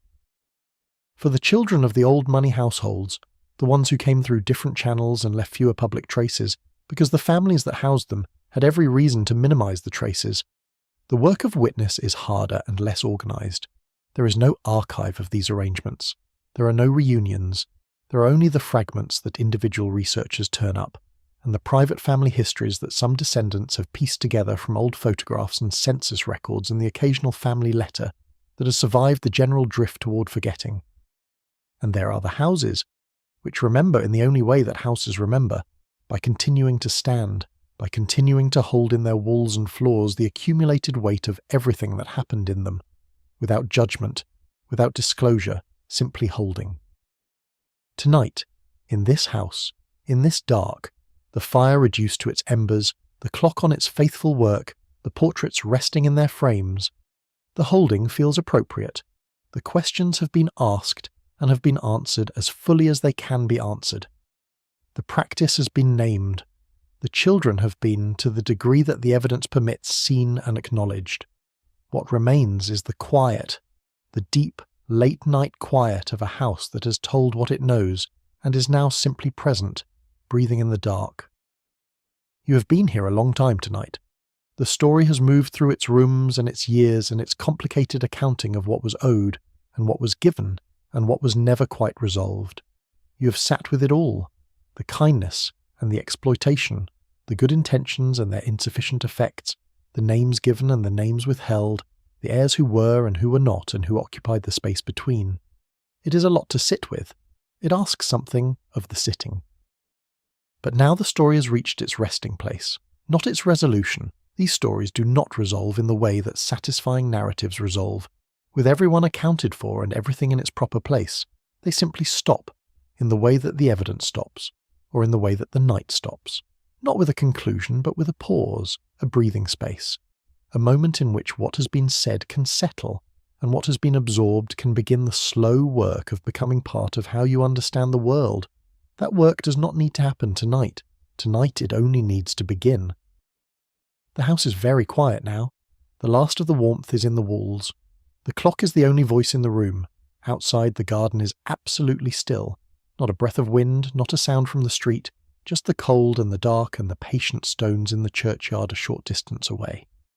The names on the stones are invisible in the dark. They do not need to be read tonight. They are there. They will be there in the morning. Everything that matters is still here, waiting for the light. The descendants who seek out these histories today bring to them a variety of motives. Some are genealogists who have encountered a gap in the family tree, an ancestor who appears in the record without adequate explanation, whose origins are obscure or whose documented relationship to the family they lived with does not hold up to scrutiny. These researchers come to the subject through a puzzle, through the detective work of tracing a name through records that do not quite support the story that was told about it. They find, often, that the records support a different story, one that the family had not chosen to tell, or had chosen to tell only in the most partial and selective way. Others come through more personal connections, a grandmother who spoke at the end of her life of things she had never spoken of before, a great-aunt whose papers, found after her death, contained letters that referenced arrangements no one had explained, a photograph found in an attic of a child who resembled no one in the family, and whose presence in the photograph required an explanation that no one alive could provide. These personal connections carry a different emotional charge than the genealogical puzzle. They are not just historical curiosities, but family matters, questions about the people who made the present generation possible, and who are therefore not simply historical subjects, but relatives, ancestors, the people from whom this specific life has been inherited. The inheritance is always more than we think.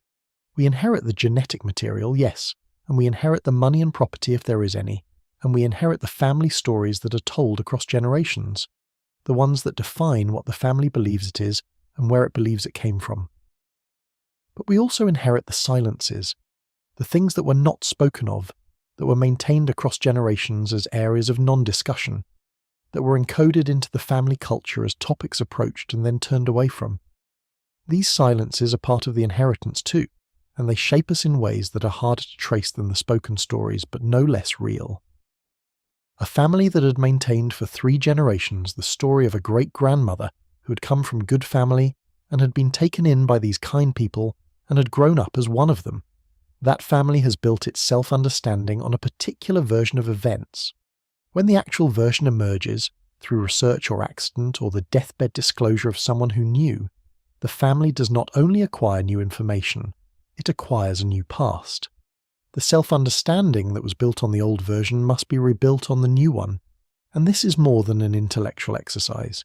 It is an identity exercise, a renegotiation of who the family believes itself to be and where it believes itself to stand in the world. Some families do this work willingly, even eagerly. They find in the more complicated truth a more interesting history, a more human one, a history that includes vulnerability and hardship, and complicated arrangements alongside the comfortable surfaces of old money life. They find ancestors who navigated genuinely difficult circumstances with genuine capability and genuine integrity, and they are proud of those ancestors in a way that is different from the comfortable pride of inherited respectability. This is a more honest pride, harder to maintain but more durable, because it rests on something real rather than on a fiction that requires constant maintenance. Other families resist. They prefer the clean version. They question the research, dispute the evidence, find alternative explanations for the records that seem to tell a more complicated story. This resistance is understandable. Identity is not easily revised, and the revision of a family's self-understanding is a significant and demanding task that requires a willingness to hold the past as uncertain that not everyone possesses. The resistance is also, in its way, continuous with the original suppression.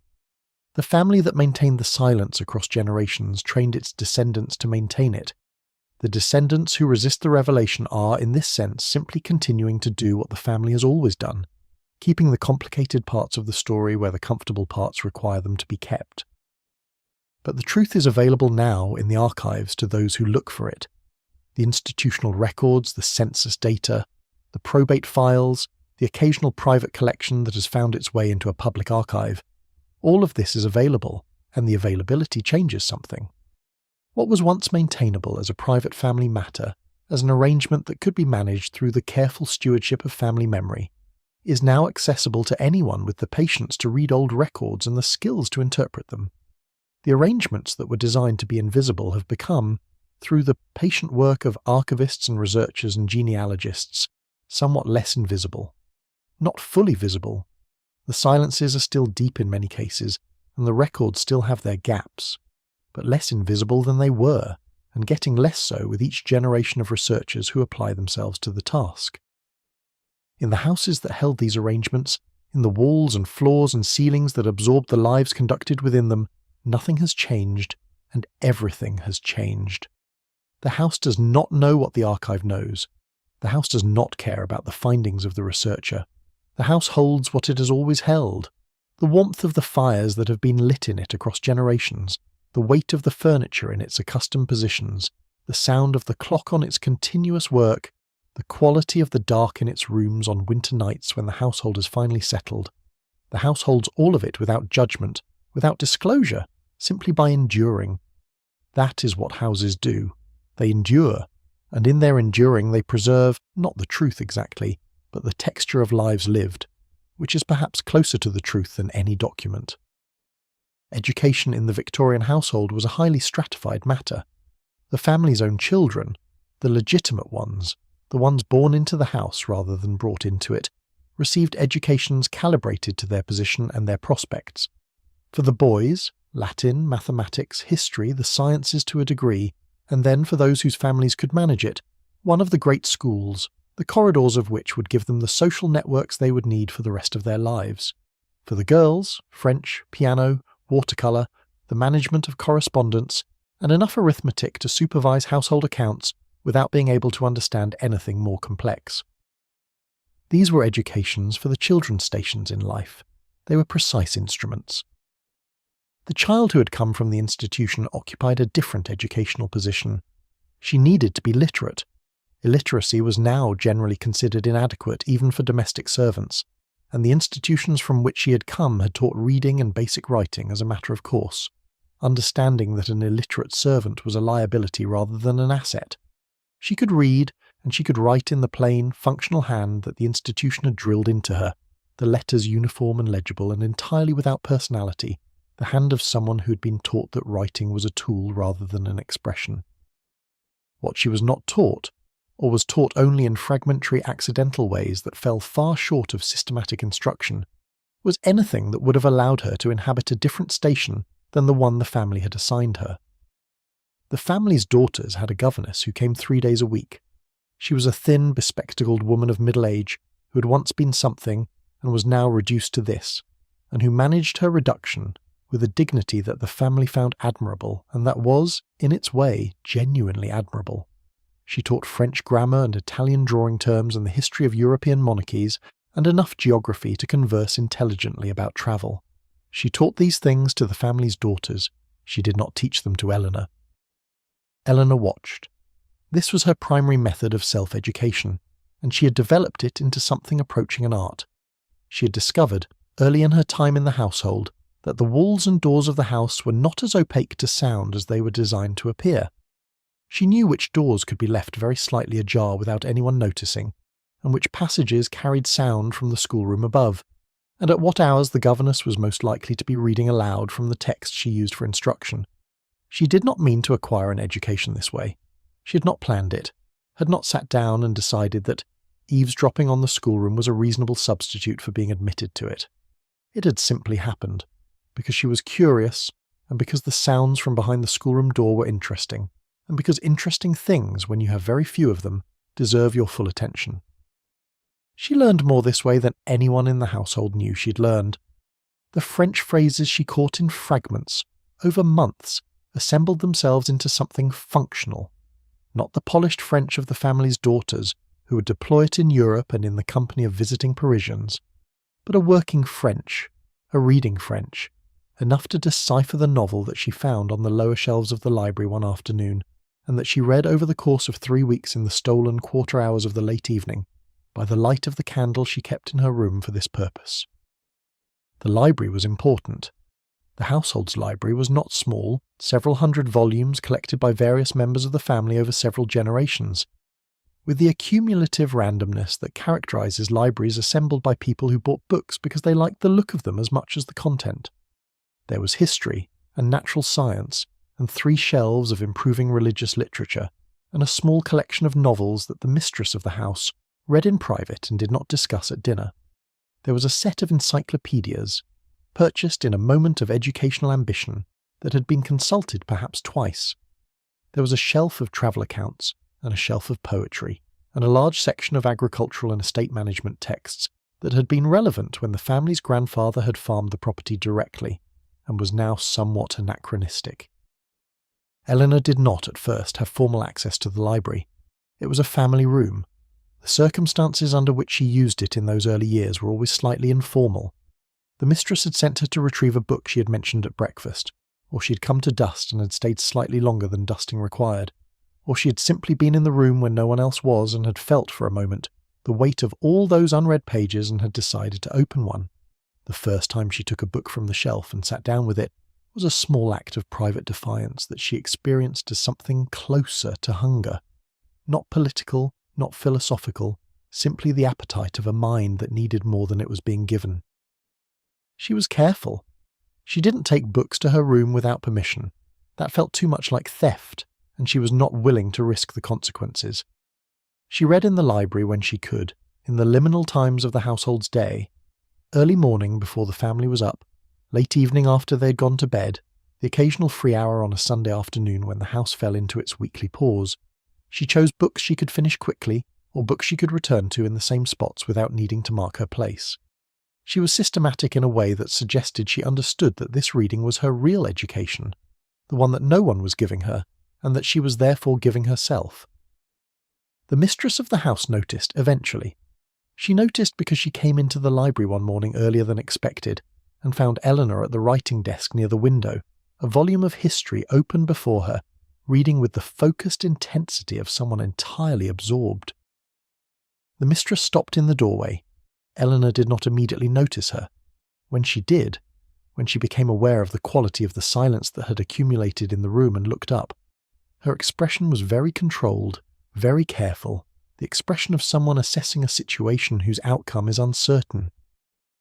There was a pause. The mistress looked at the book on the desk, then at Eleanor.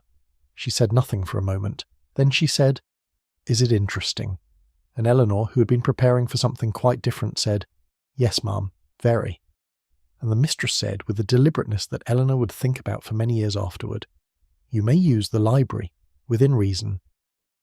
Within reason. The qualification was important. It acknowledged that the access was a gift, not a right, that it could be withdrawn within reason if the reason presented itself. It acknowledged, in the same breath that it offered, the conditional nature of the offer. Eleanor understood this.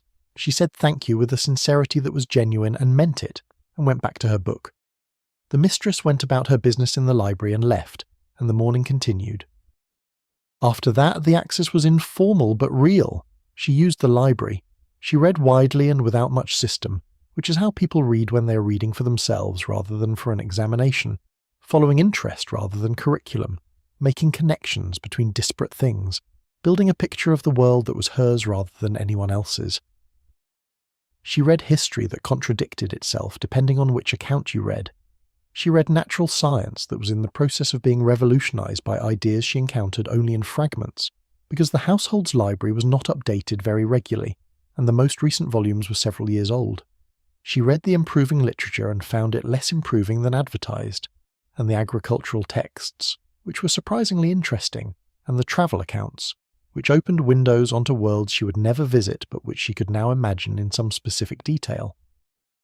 This reading was not, in any formal sense, an education.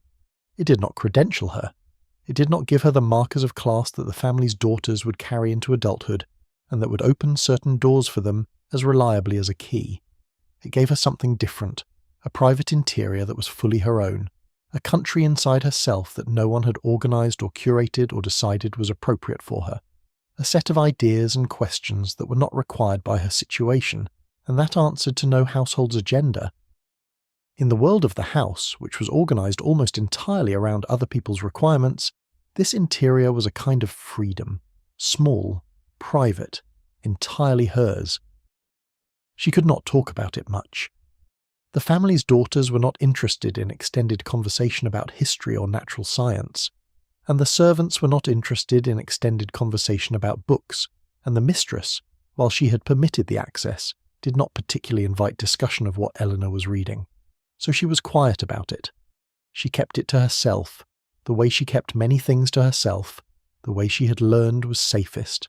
Not hidden, not secret exactly, just not offered, not displayed, not made vulnerable to the household's casual power to diminish what it had not given you, and could therefore not fully value. But in the evening in her room, by the light of the candle, she read, and in the reading was something that had nothing to do with the household, and nothing to do with the arrangement, and nothing to do with the question of what she was or what she might become. In the reading she simply was, present in the words, in the ideas, in the particular absorption that a good book produces in a reader who has given herself over to it. This too is a thing that old houses hold in their walls, though it leaves no physical trace. The fact of someone thinking, alone in a room with a candle, in the late evening, with the house settled and quiet around her. The fact of a mind making itself in the only way available to it out of what it could reach. The lessons continued in small ways that she did not always recognize as lessons at the time. There was a way of holding oneself at a table, not rigid, not loose, but composed, a particular quality of stillness that communicated attention without effort, presence without demand.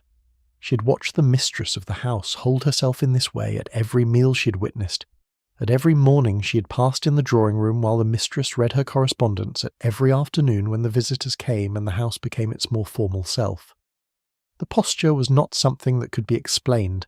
It was something that had to be absorbed, the way all posture is absorbed, through proximity, through attention, through the slow accumulation of 1,000 small observations that eventually organize themselves into a body knowledge that feels entirely natural and entirely self-generated, though it is neither.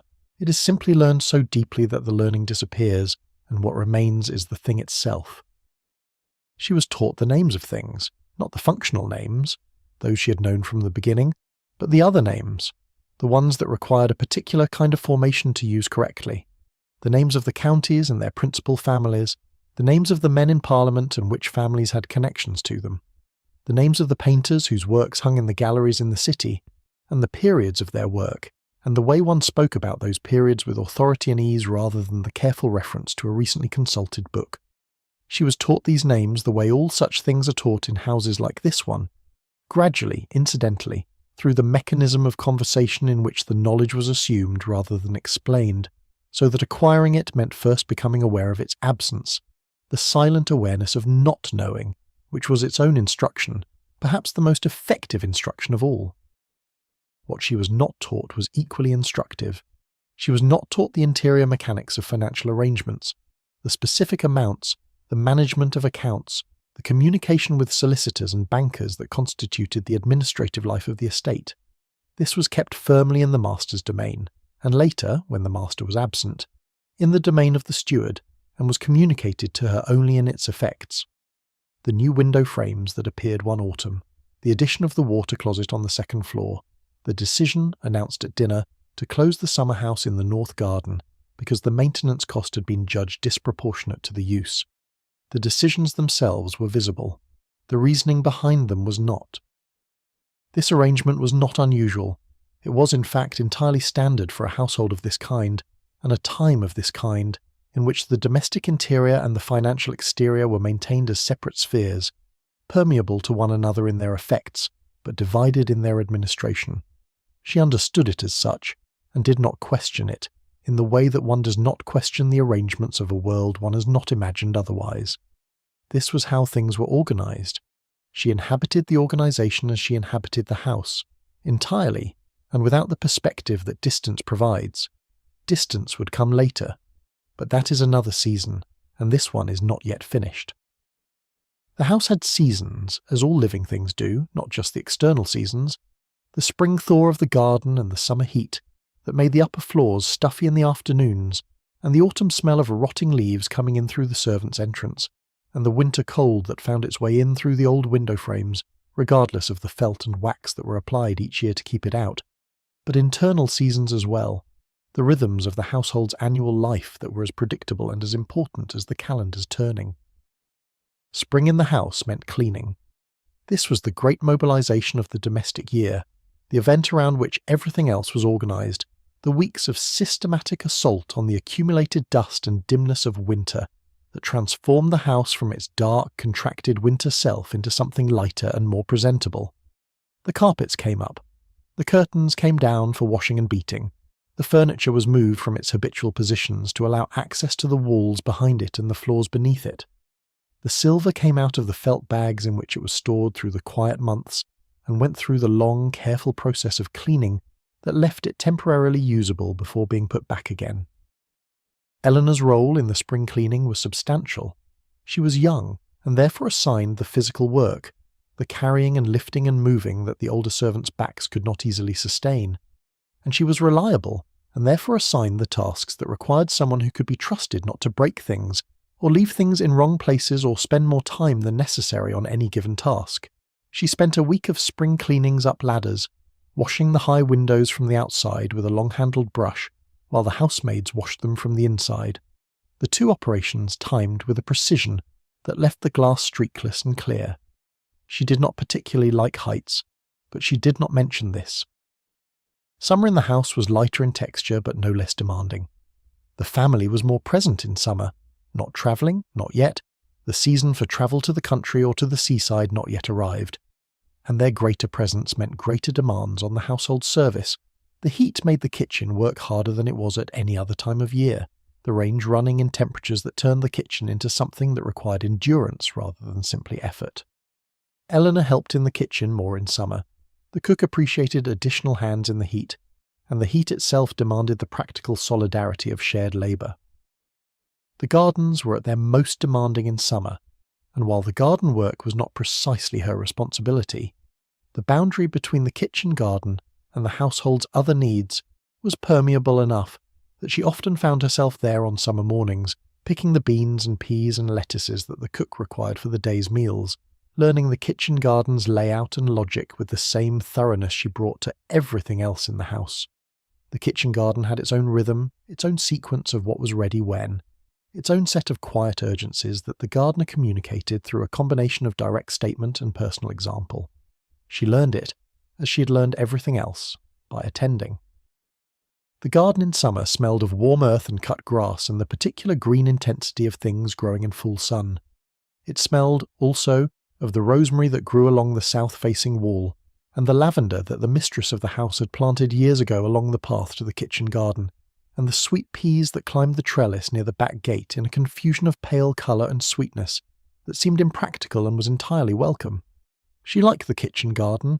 It was a place where work produced something visible and immediate, where the effort of the morning could be seen and smelled and eventually eaten, which is a satisfying relationship with labour that the household's other work did not always provide. Autumn was the season of preservation. This was the domestic work she found most meditative, most suited to the particular kind of attention she had available in those years. The long hours at the kitchen table, preparing the fruits and vegetables for the bottling and pickling and drying that would carry the household through winter. The cook was in her element in autumn, orchestrating the work of the kitchen with the satisfied authority of someone who understood exactly what was needed and exactly how to achieve it. The kitchen smelled of vinegar and spices and the warm, concentrated smell of fruit reducing in the wide preserving pan, and the light through the kitchen windows was the low, amber light of October that made even the most ordinary room look significant. She learned to make jam in these autumn weeks, not by instruction exactly, but by proximity, by being in the kitchen when the jam was being made, by watching the cook's hands and the way she tested the set by dropping a small amount onto a cold saucer, by gradually understanding the relationship between heat and pectin, and time that determines whether a jam achieves its proper consistency or remains forever a disappointment. The cook did not formally teach her. The cook's method of instruction was demonstration without explanation, which required the learner to observe carefully and ask precise questions, and Eleanor had learned to do both. Winter contracted the house. The family withdrew to fewer rooms, the rooms nearest the fires and the outer rooms, the less used sitting rooms, the summer parlour, the library to a degree, became quieter and colder and less frequented. The household's social life contracted with the season. Fewer visitors, fewer evening events, a general drawing inward that matched the drawing inward of the natural world outside. The garden was bare. The kitchen garden was sleeping under its mulch. The sky outside the attic window was the grey of undecided things, and the light that came through it in the middle of the day was thin and honest and without warmth. In winter, the house was loudest in its interior life. With less happening at its public surfaces, the sounds of the house's private functioning became more audible.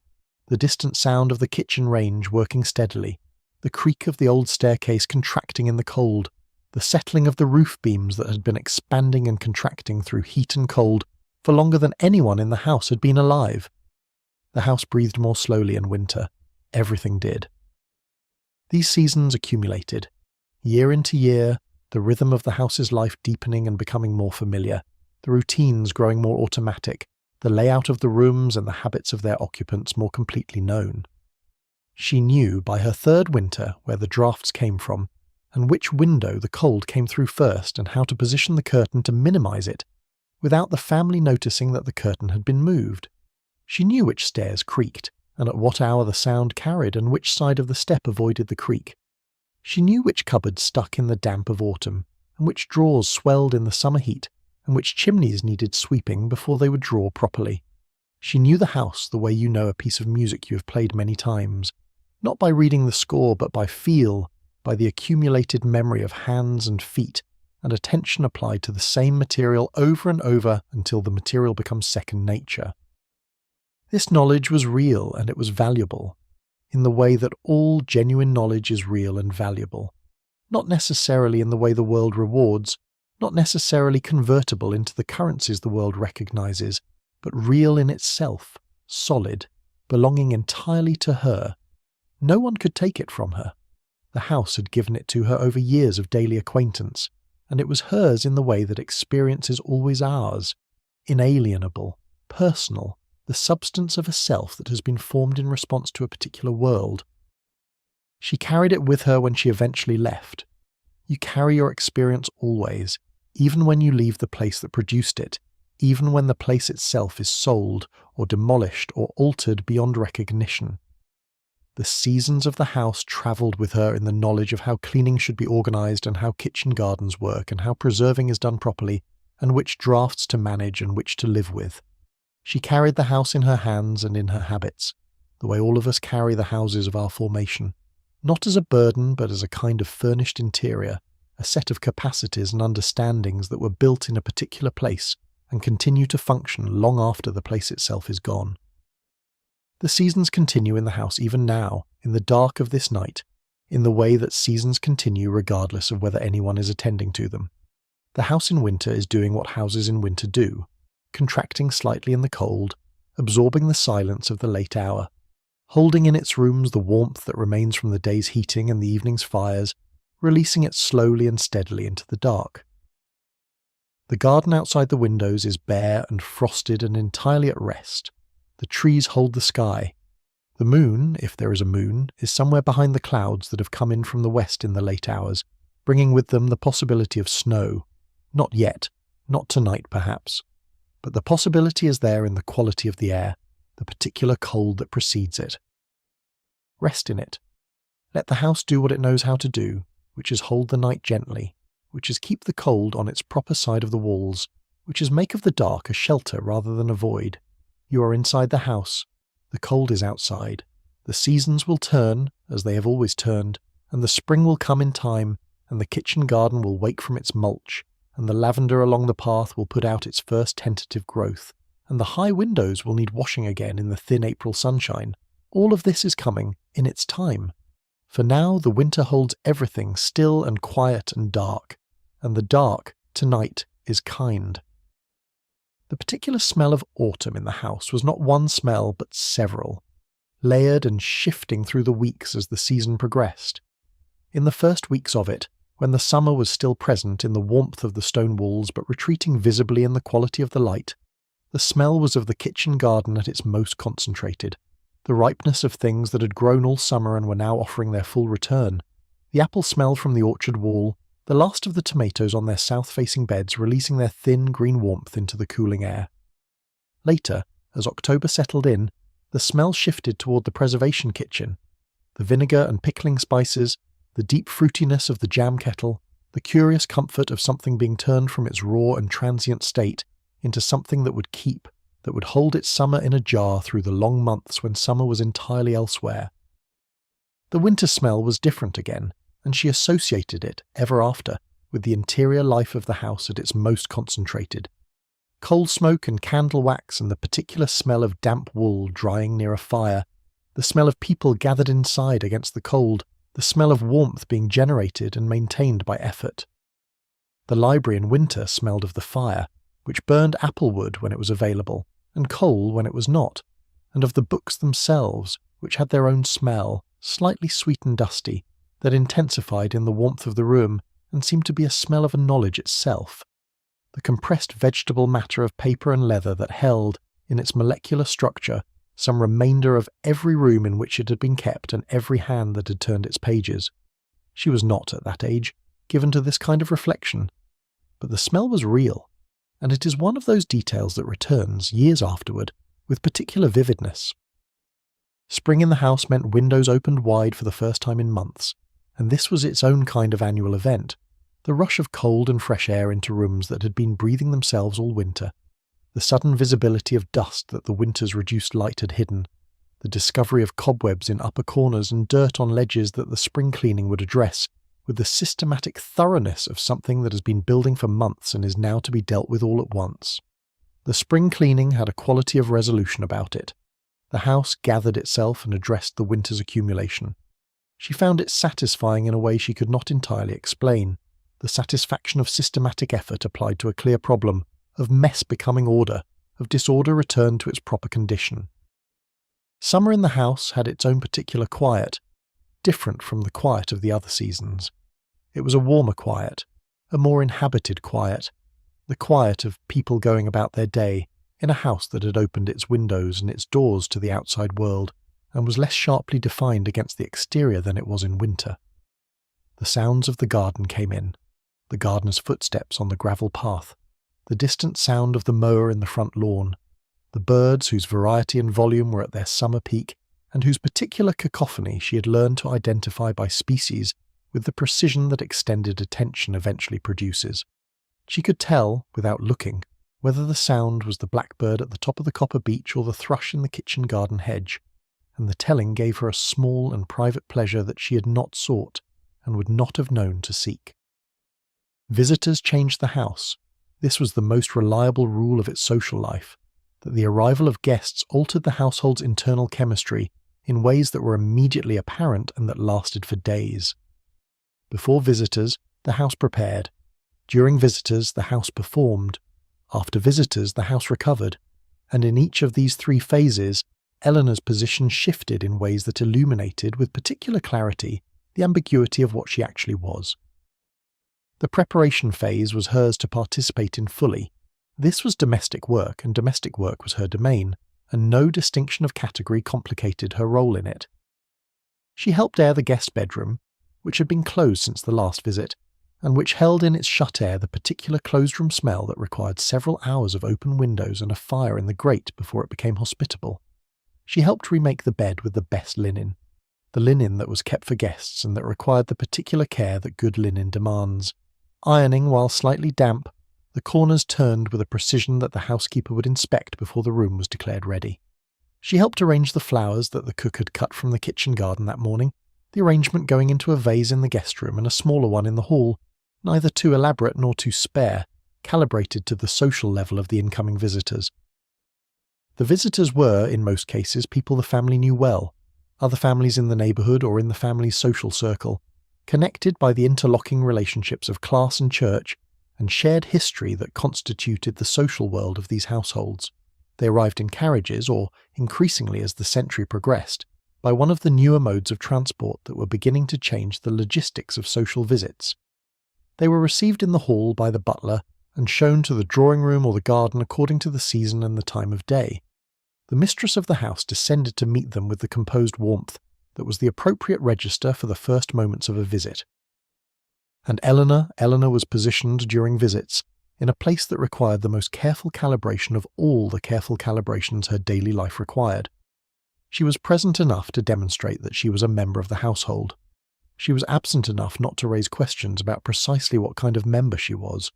She appeared at meals, if the visit extended to a meal, in the slightly better dress, at the end of the table nearest the door, contributing to the conversation at the level the mistress had indicated was appropriate. A comment here, an answer there, never a question that would draw sustained attention to herself. The visitors, for their part, were generally discreet. They understood, because they were people of their world and their world had certain arrangements that were understood without being spelled out, that the household might contain a person whose exact status was somewhat vague. They had encountered this before in other households, the relative of uncertain connection, the young person staying for an indefinite period, the ward or charge or charity case elevated just far enough to sit at dinner without being explained, and just low enough to make the explanation unnecessary. They asked no direct questions. They directed no sustained attention at Eleanor. They understood, with the social intelligence of people who have been moving in these circles all their lives, that sustained attention was not what this situation required. There was one visitor who was different. He was an old friend of the master, a man who had known the family for decades, who visited several times a year, who moved through the house with the ease of someone entirely at home in it, someone who knew where everything was and had no need to be shown the drawing room or told where to hang his coat. He was a kind man in the blunt, practical way of men who have not thought very hard about kindness, but who default to it nonetheless because it costs them nothing and suits their temperament. He noticed Eleanor in a different way from the other visitors. He noticed her with direct attention rather than careful avoidance. He asked her once in the drawing room before the others had come down for tea what she was reading. It was not a complicated question. It was the kind of question that adults ask children as a conversational opener, without much investment in the answer. She told him. He asked what she thought of it. She told him that too, more than she would normally have said to anyone because the question was direct and her answer was direct. And for a moment the usual careful calibration of what to say and to whom, and at what length did not apply, and she spoke as herself. He was interested. He asked more questions. The conversation that resulted was not long. Tea arrived, and the others came down, and the moment dissolved into the general social occasion. But in its brief duration it was unlike any conversation she had in the household. It was a conversation between two people who were talking about ideas, not about the household's requirements or the household's arrangements, or the careful social positioning that constituted most of her verbal life. It was a conversation in which she was simply a person speaking with another person, and what she said was received as what it was rather than as a variable in a social equation. She thought about it afterward. She thought about it in the way that you think about things that are rare enough to be significant, turning it over, examining what had happened, what it meant that it had happened. It meant that the conversation she had been having in her own head, with the books, in the private interior she had been building through years of reading in the library, were not inherently private. They could be spoken. They could be exchanged. The kind of attention she had been giving to ideas was a kind of attention that other people also gave, and that two people could give together, and that the giving together produced something that neither one produced alone. This was not news exactly. She knew, in the abstract, that this was possible. But abstract knowledge and felt knowledge are different things, and the felt knowledge of that brief conversation stayed with her in the way that felt knowledge does, not as an idea, but as a memory, a quality of being in that particular moment, a texture of experience that she could return to, and that confirmed something about who she was and what she was capable of, that the household, in its daily structure, did not often confirm. After the visitor left, the house resumed its normal register. The guest room was closed again. The best linen was washed and put back in storage. The flowers from the hall were moved to the kitchen where they would continue to open and eventually die in a context less formal than the one for which they had been cut. The drawing room returned to its ordinary, unmade-for-company arrangement. The household settled back into itself. She settled back into herself too, back into the daily rhythm, the two registers, the careful positioning of her presence in the household's various social spaces. But something had been confirmed that the conversation had confirmed, and she carried it the way she carried everything the house had given her, not displayed, not discussed, simply present, part of the interior she had built, available when she needed it. Winter evenings had a particular quality when visitors had recently gone. The house felt slightly larger than usual, slightly emptier, not unpleasantly so, but with the particular spaciousness that follows the departure of people who had briefly made the rooms feel smaller. The drawing room in which tea had been had looked more itself after the visitors than before them. The furniture returned to its habitual arrangement, the fire burning at its ordinary level rather than the elevated level maintained for guests. The usual sounds returned: the clock, the distant kitchen, the settling of the house against the cold outside. She sat on those evenings after visitors, with her book and the fire and the house settling around her, and it was not uncomfortable. It was the life she had, and it contained, with all its ambiguities and limitations, with all the vagueness of her position, and the unresolved questions of her future, a real and genuine interior, a self that had been constructed carefully from the available materials, and that was hers in the fullest sense. Not the self the household had intended, perhaps. Not quite the heir and not quite the servant. Simply herself, made of everything the house had given her and everything she had added to it, in the library, in the kitchen garden, in the borrowed moments of a life that was in some ways entirely constrained, and in other ways, the ways that mattered most, entirely free. The fire burns, the clock ticks. The visitor's carriage has long since turned the corner at the end of the lane and disappeared into the evening. The house is itself again. Everything is exactly as it should be for this hour, this season, this particular night in the long middle of things. Breathe in the warmth of it. Let the evening rest. The questions can wait. The visitor has come and gone. The house has held it all, as it holds everything, and will hold it still when morning comes. Visitors brought with them, among other things, the smell of the outside world. This sounds like a small thing, and it is. But small things in enclosed domestic lives have a weight that they would not carry in more open ones. The drawing room after visitors held for an hour or two the faint trace of their particular external lives, a cologne, a particular soap, the outdoors and carriage smell of people who had travelled some distance and had not yet entirely shed it. These traces were temporary. The house absorbed them and returned to itself.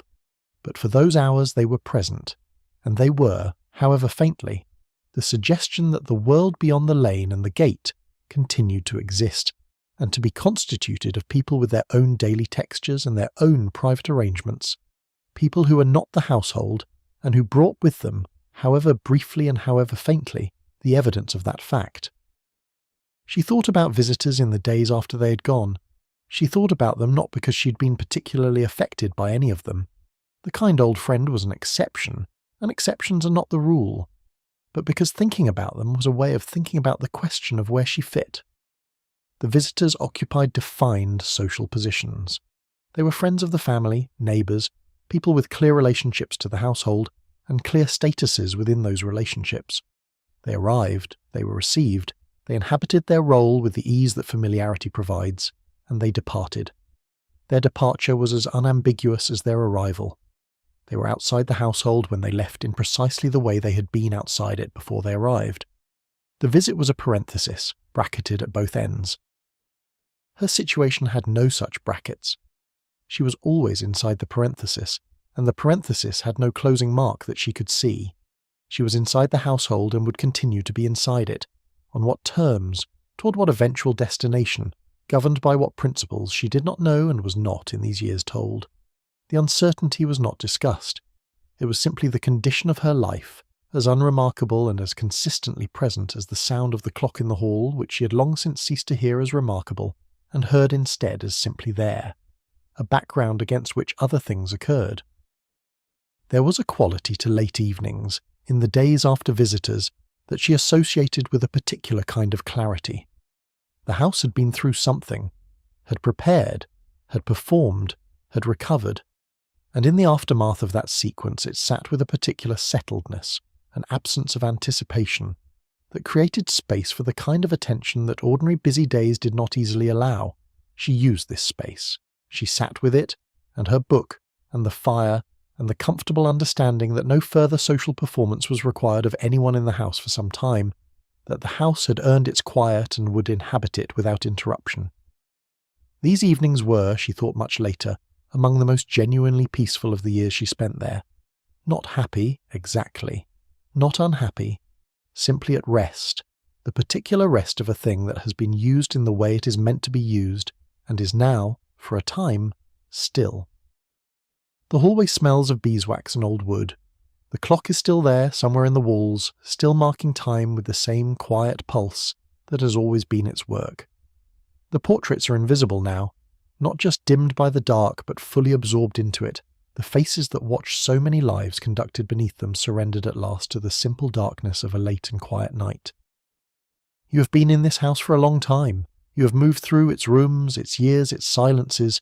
You have sat with the families and the children and the arrangements that held them, and the questions that surrounded those arrangements, and the answers that were partial, and the answers that were withheld, and the answers that the houses kept in their walls but would never say aloud. You know this house now, in the way that you know a place after a long evening in it. Not completely, not in all its corners and all its history, but in its feel, its atmosphere, the quality of the dark and the quiet that it holds. That is enough for tonight. That is enough to carry into sleep with you, not as a burden, but as a warmth. The warmth of a world that has been fully inhabited by people who were real, and whose realness persists, even now, in everything the houses remember. Let the questions rest. They will be there in the morning, the clock will be there, the portraits will emerge from the dark when the light returns, as they always do, patient and composed and unchanged by the night. Everything continues. Everything is still here. The fire has gone entirely cold. The candle is out. The single lamp in the hallway that was lit for the evening is burning low, almost done, the flame very small now and very steady in the still air. In a little while it will go out, and the house will be entirely dark, and the dark will be entire and quiet and warm in its own way. The warmth of enclosed space, of thick walls and heavy curtains, and the deep, settled warmth of a house that has been inhabited so long it has learned to hold heat without the fire. You are warm. The night is long and quiet, and there is nothing that needs your attention now. The house will be here when you wake. The story will be here. Everything that was real is still real, and everything that needed to be said has been said, and the rest is silence.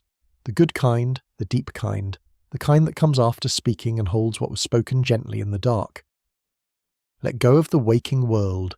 Let the names and the rooms and the complicated years dissolve into the simpler warmth of the here and now, this breath, and the next one, and the one after that. The clock ticks. The house breathes. You breathe with it, slowly, steadily, the way all things breathe at the end of a long day when the work is done and the light is low and there is nowhere to be except here. Sleep well. Thank you so much for watching. If you would like to see more videos like this, please consider leaving a like and subscribing to the channel. It really helps us keep making more content. See you in the next one. If you have ever discovered a surprising or unexpected family secret in your own history, something that changed how you understood where you came from, I would love to hear about it in the comments. Stories like that are always worth telling.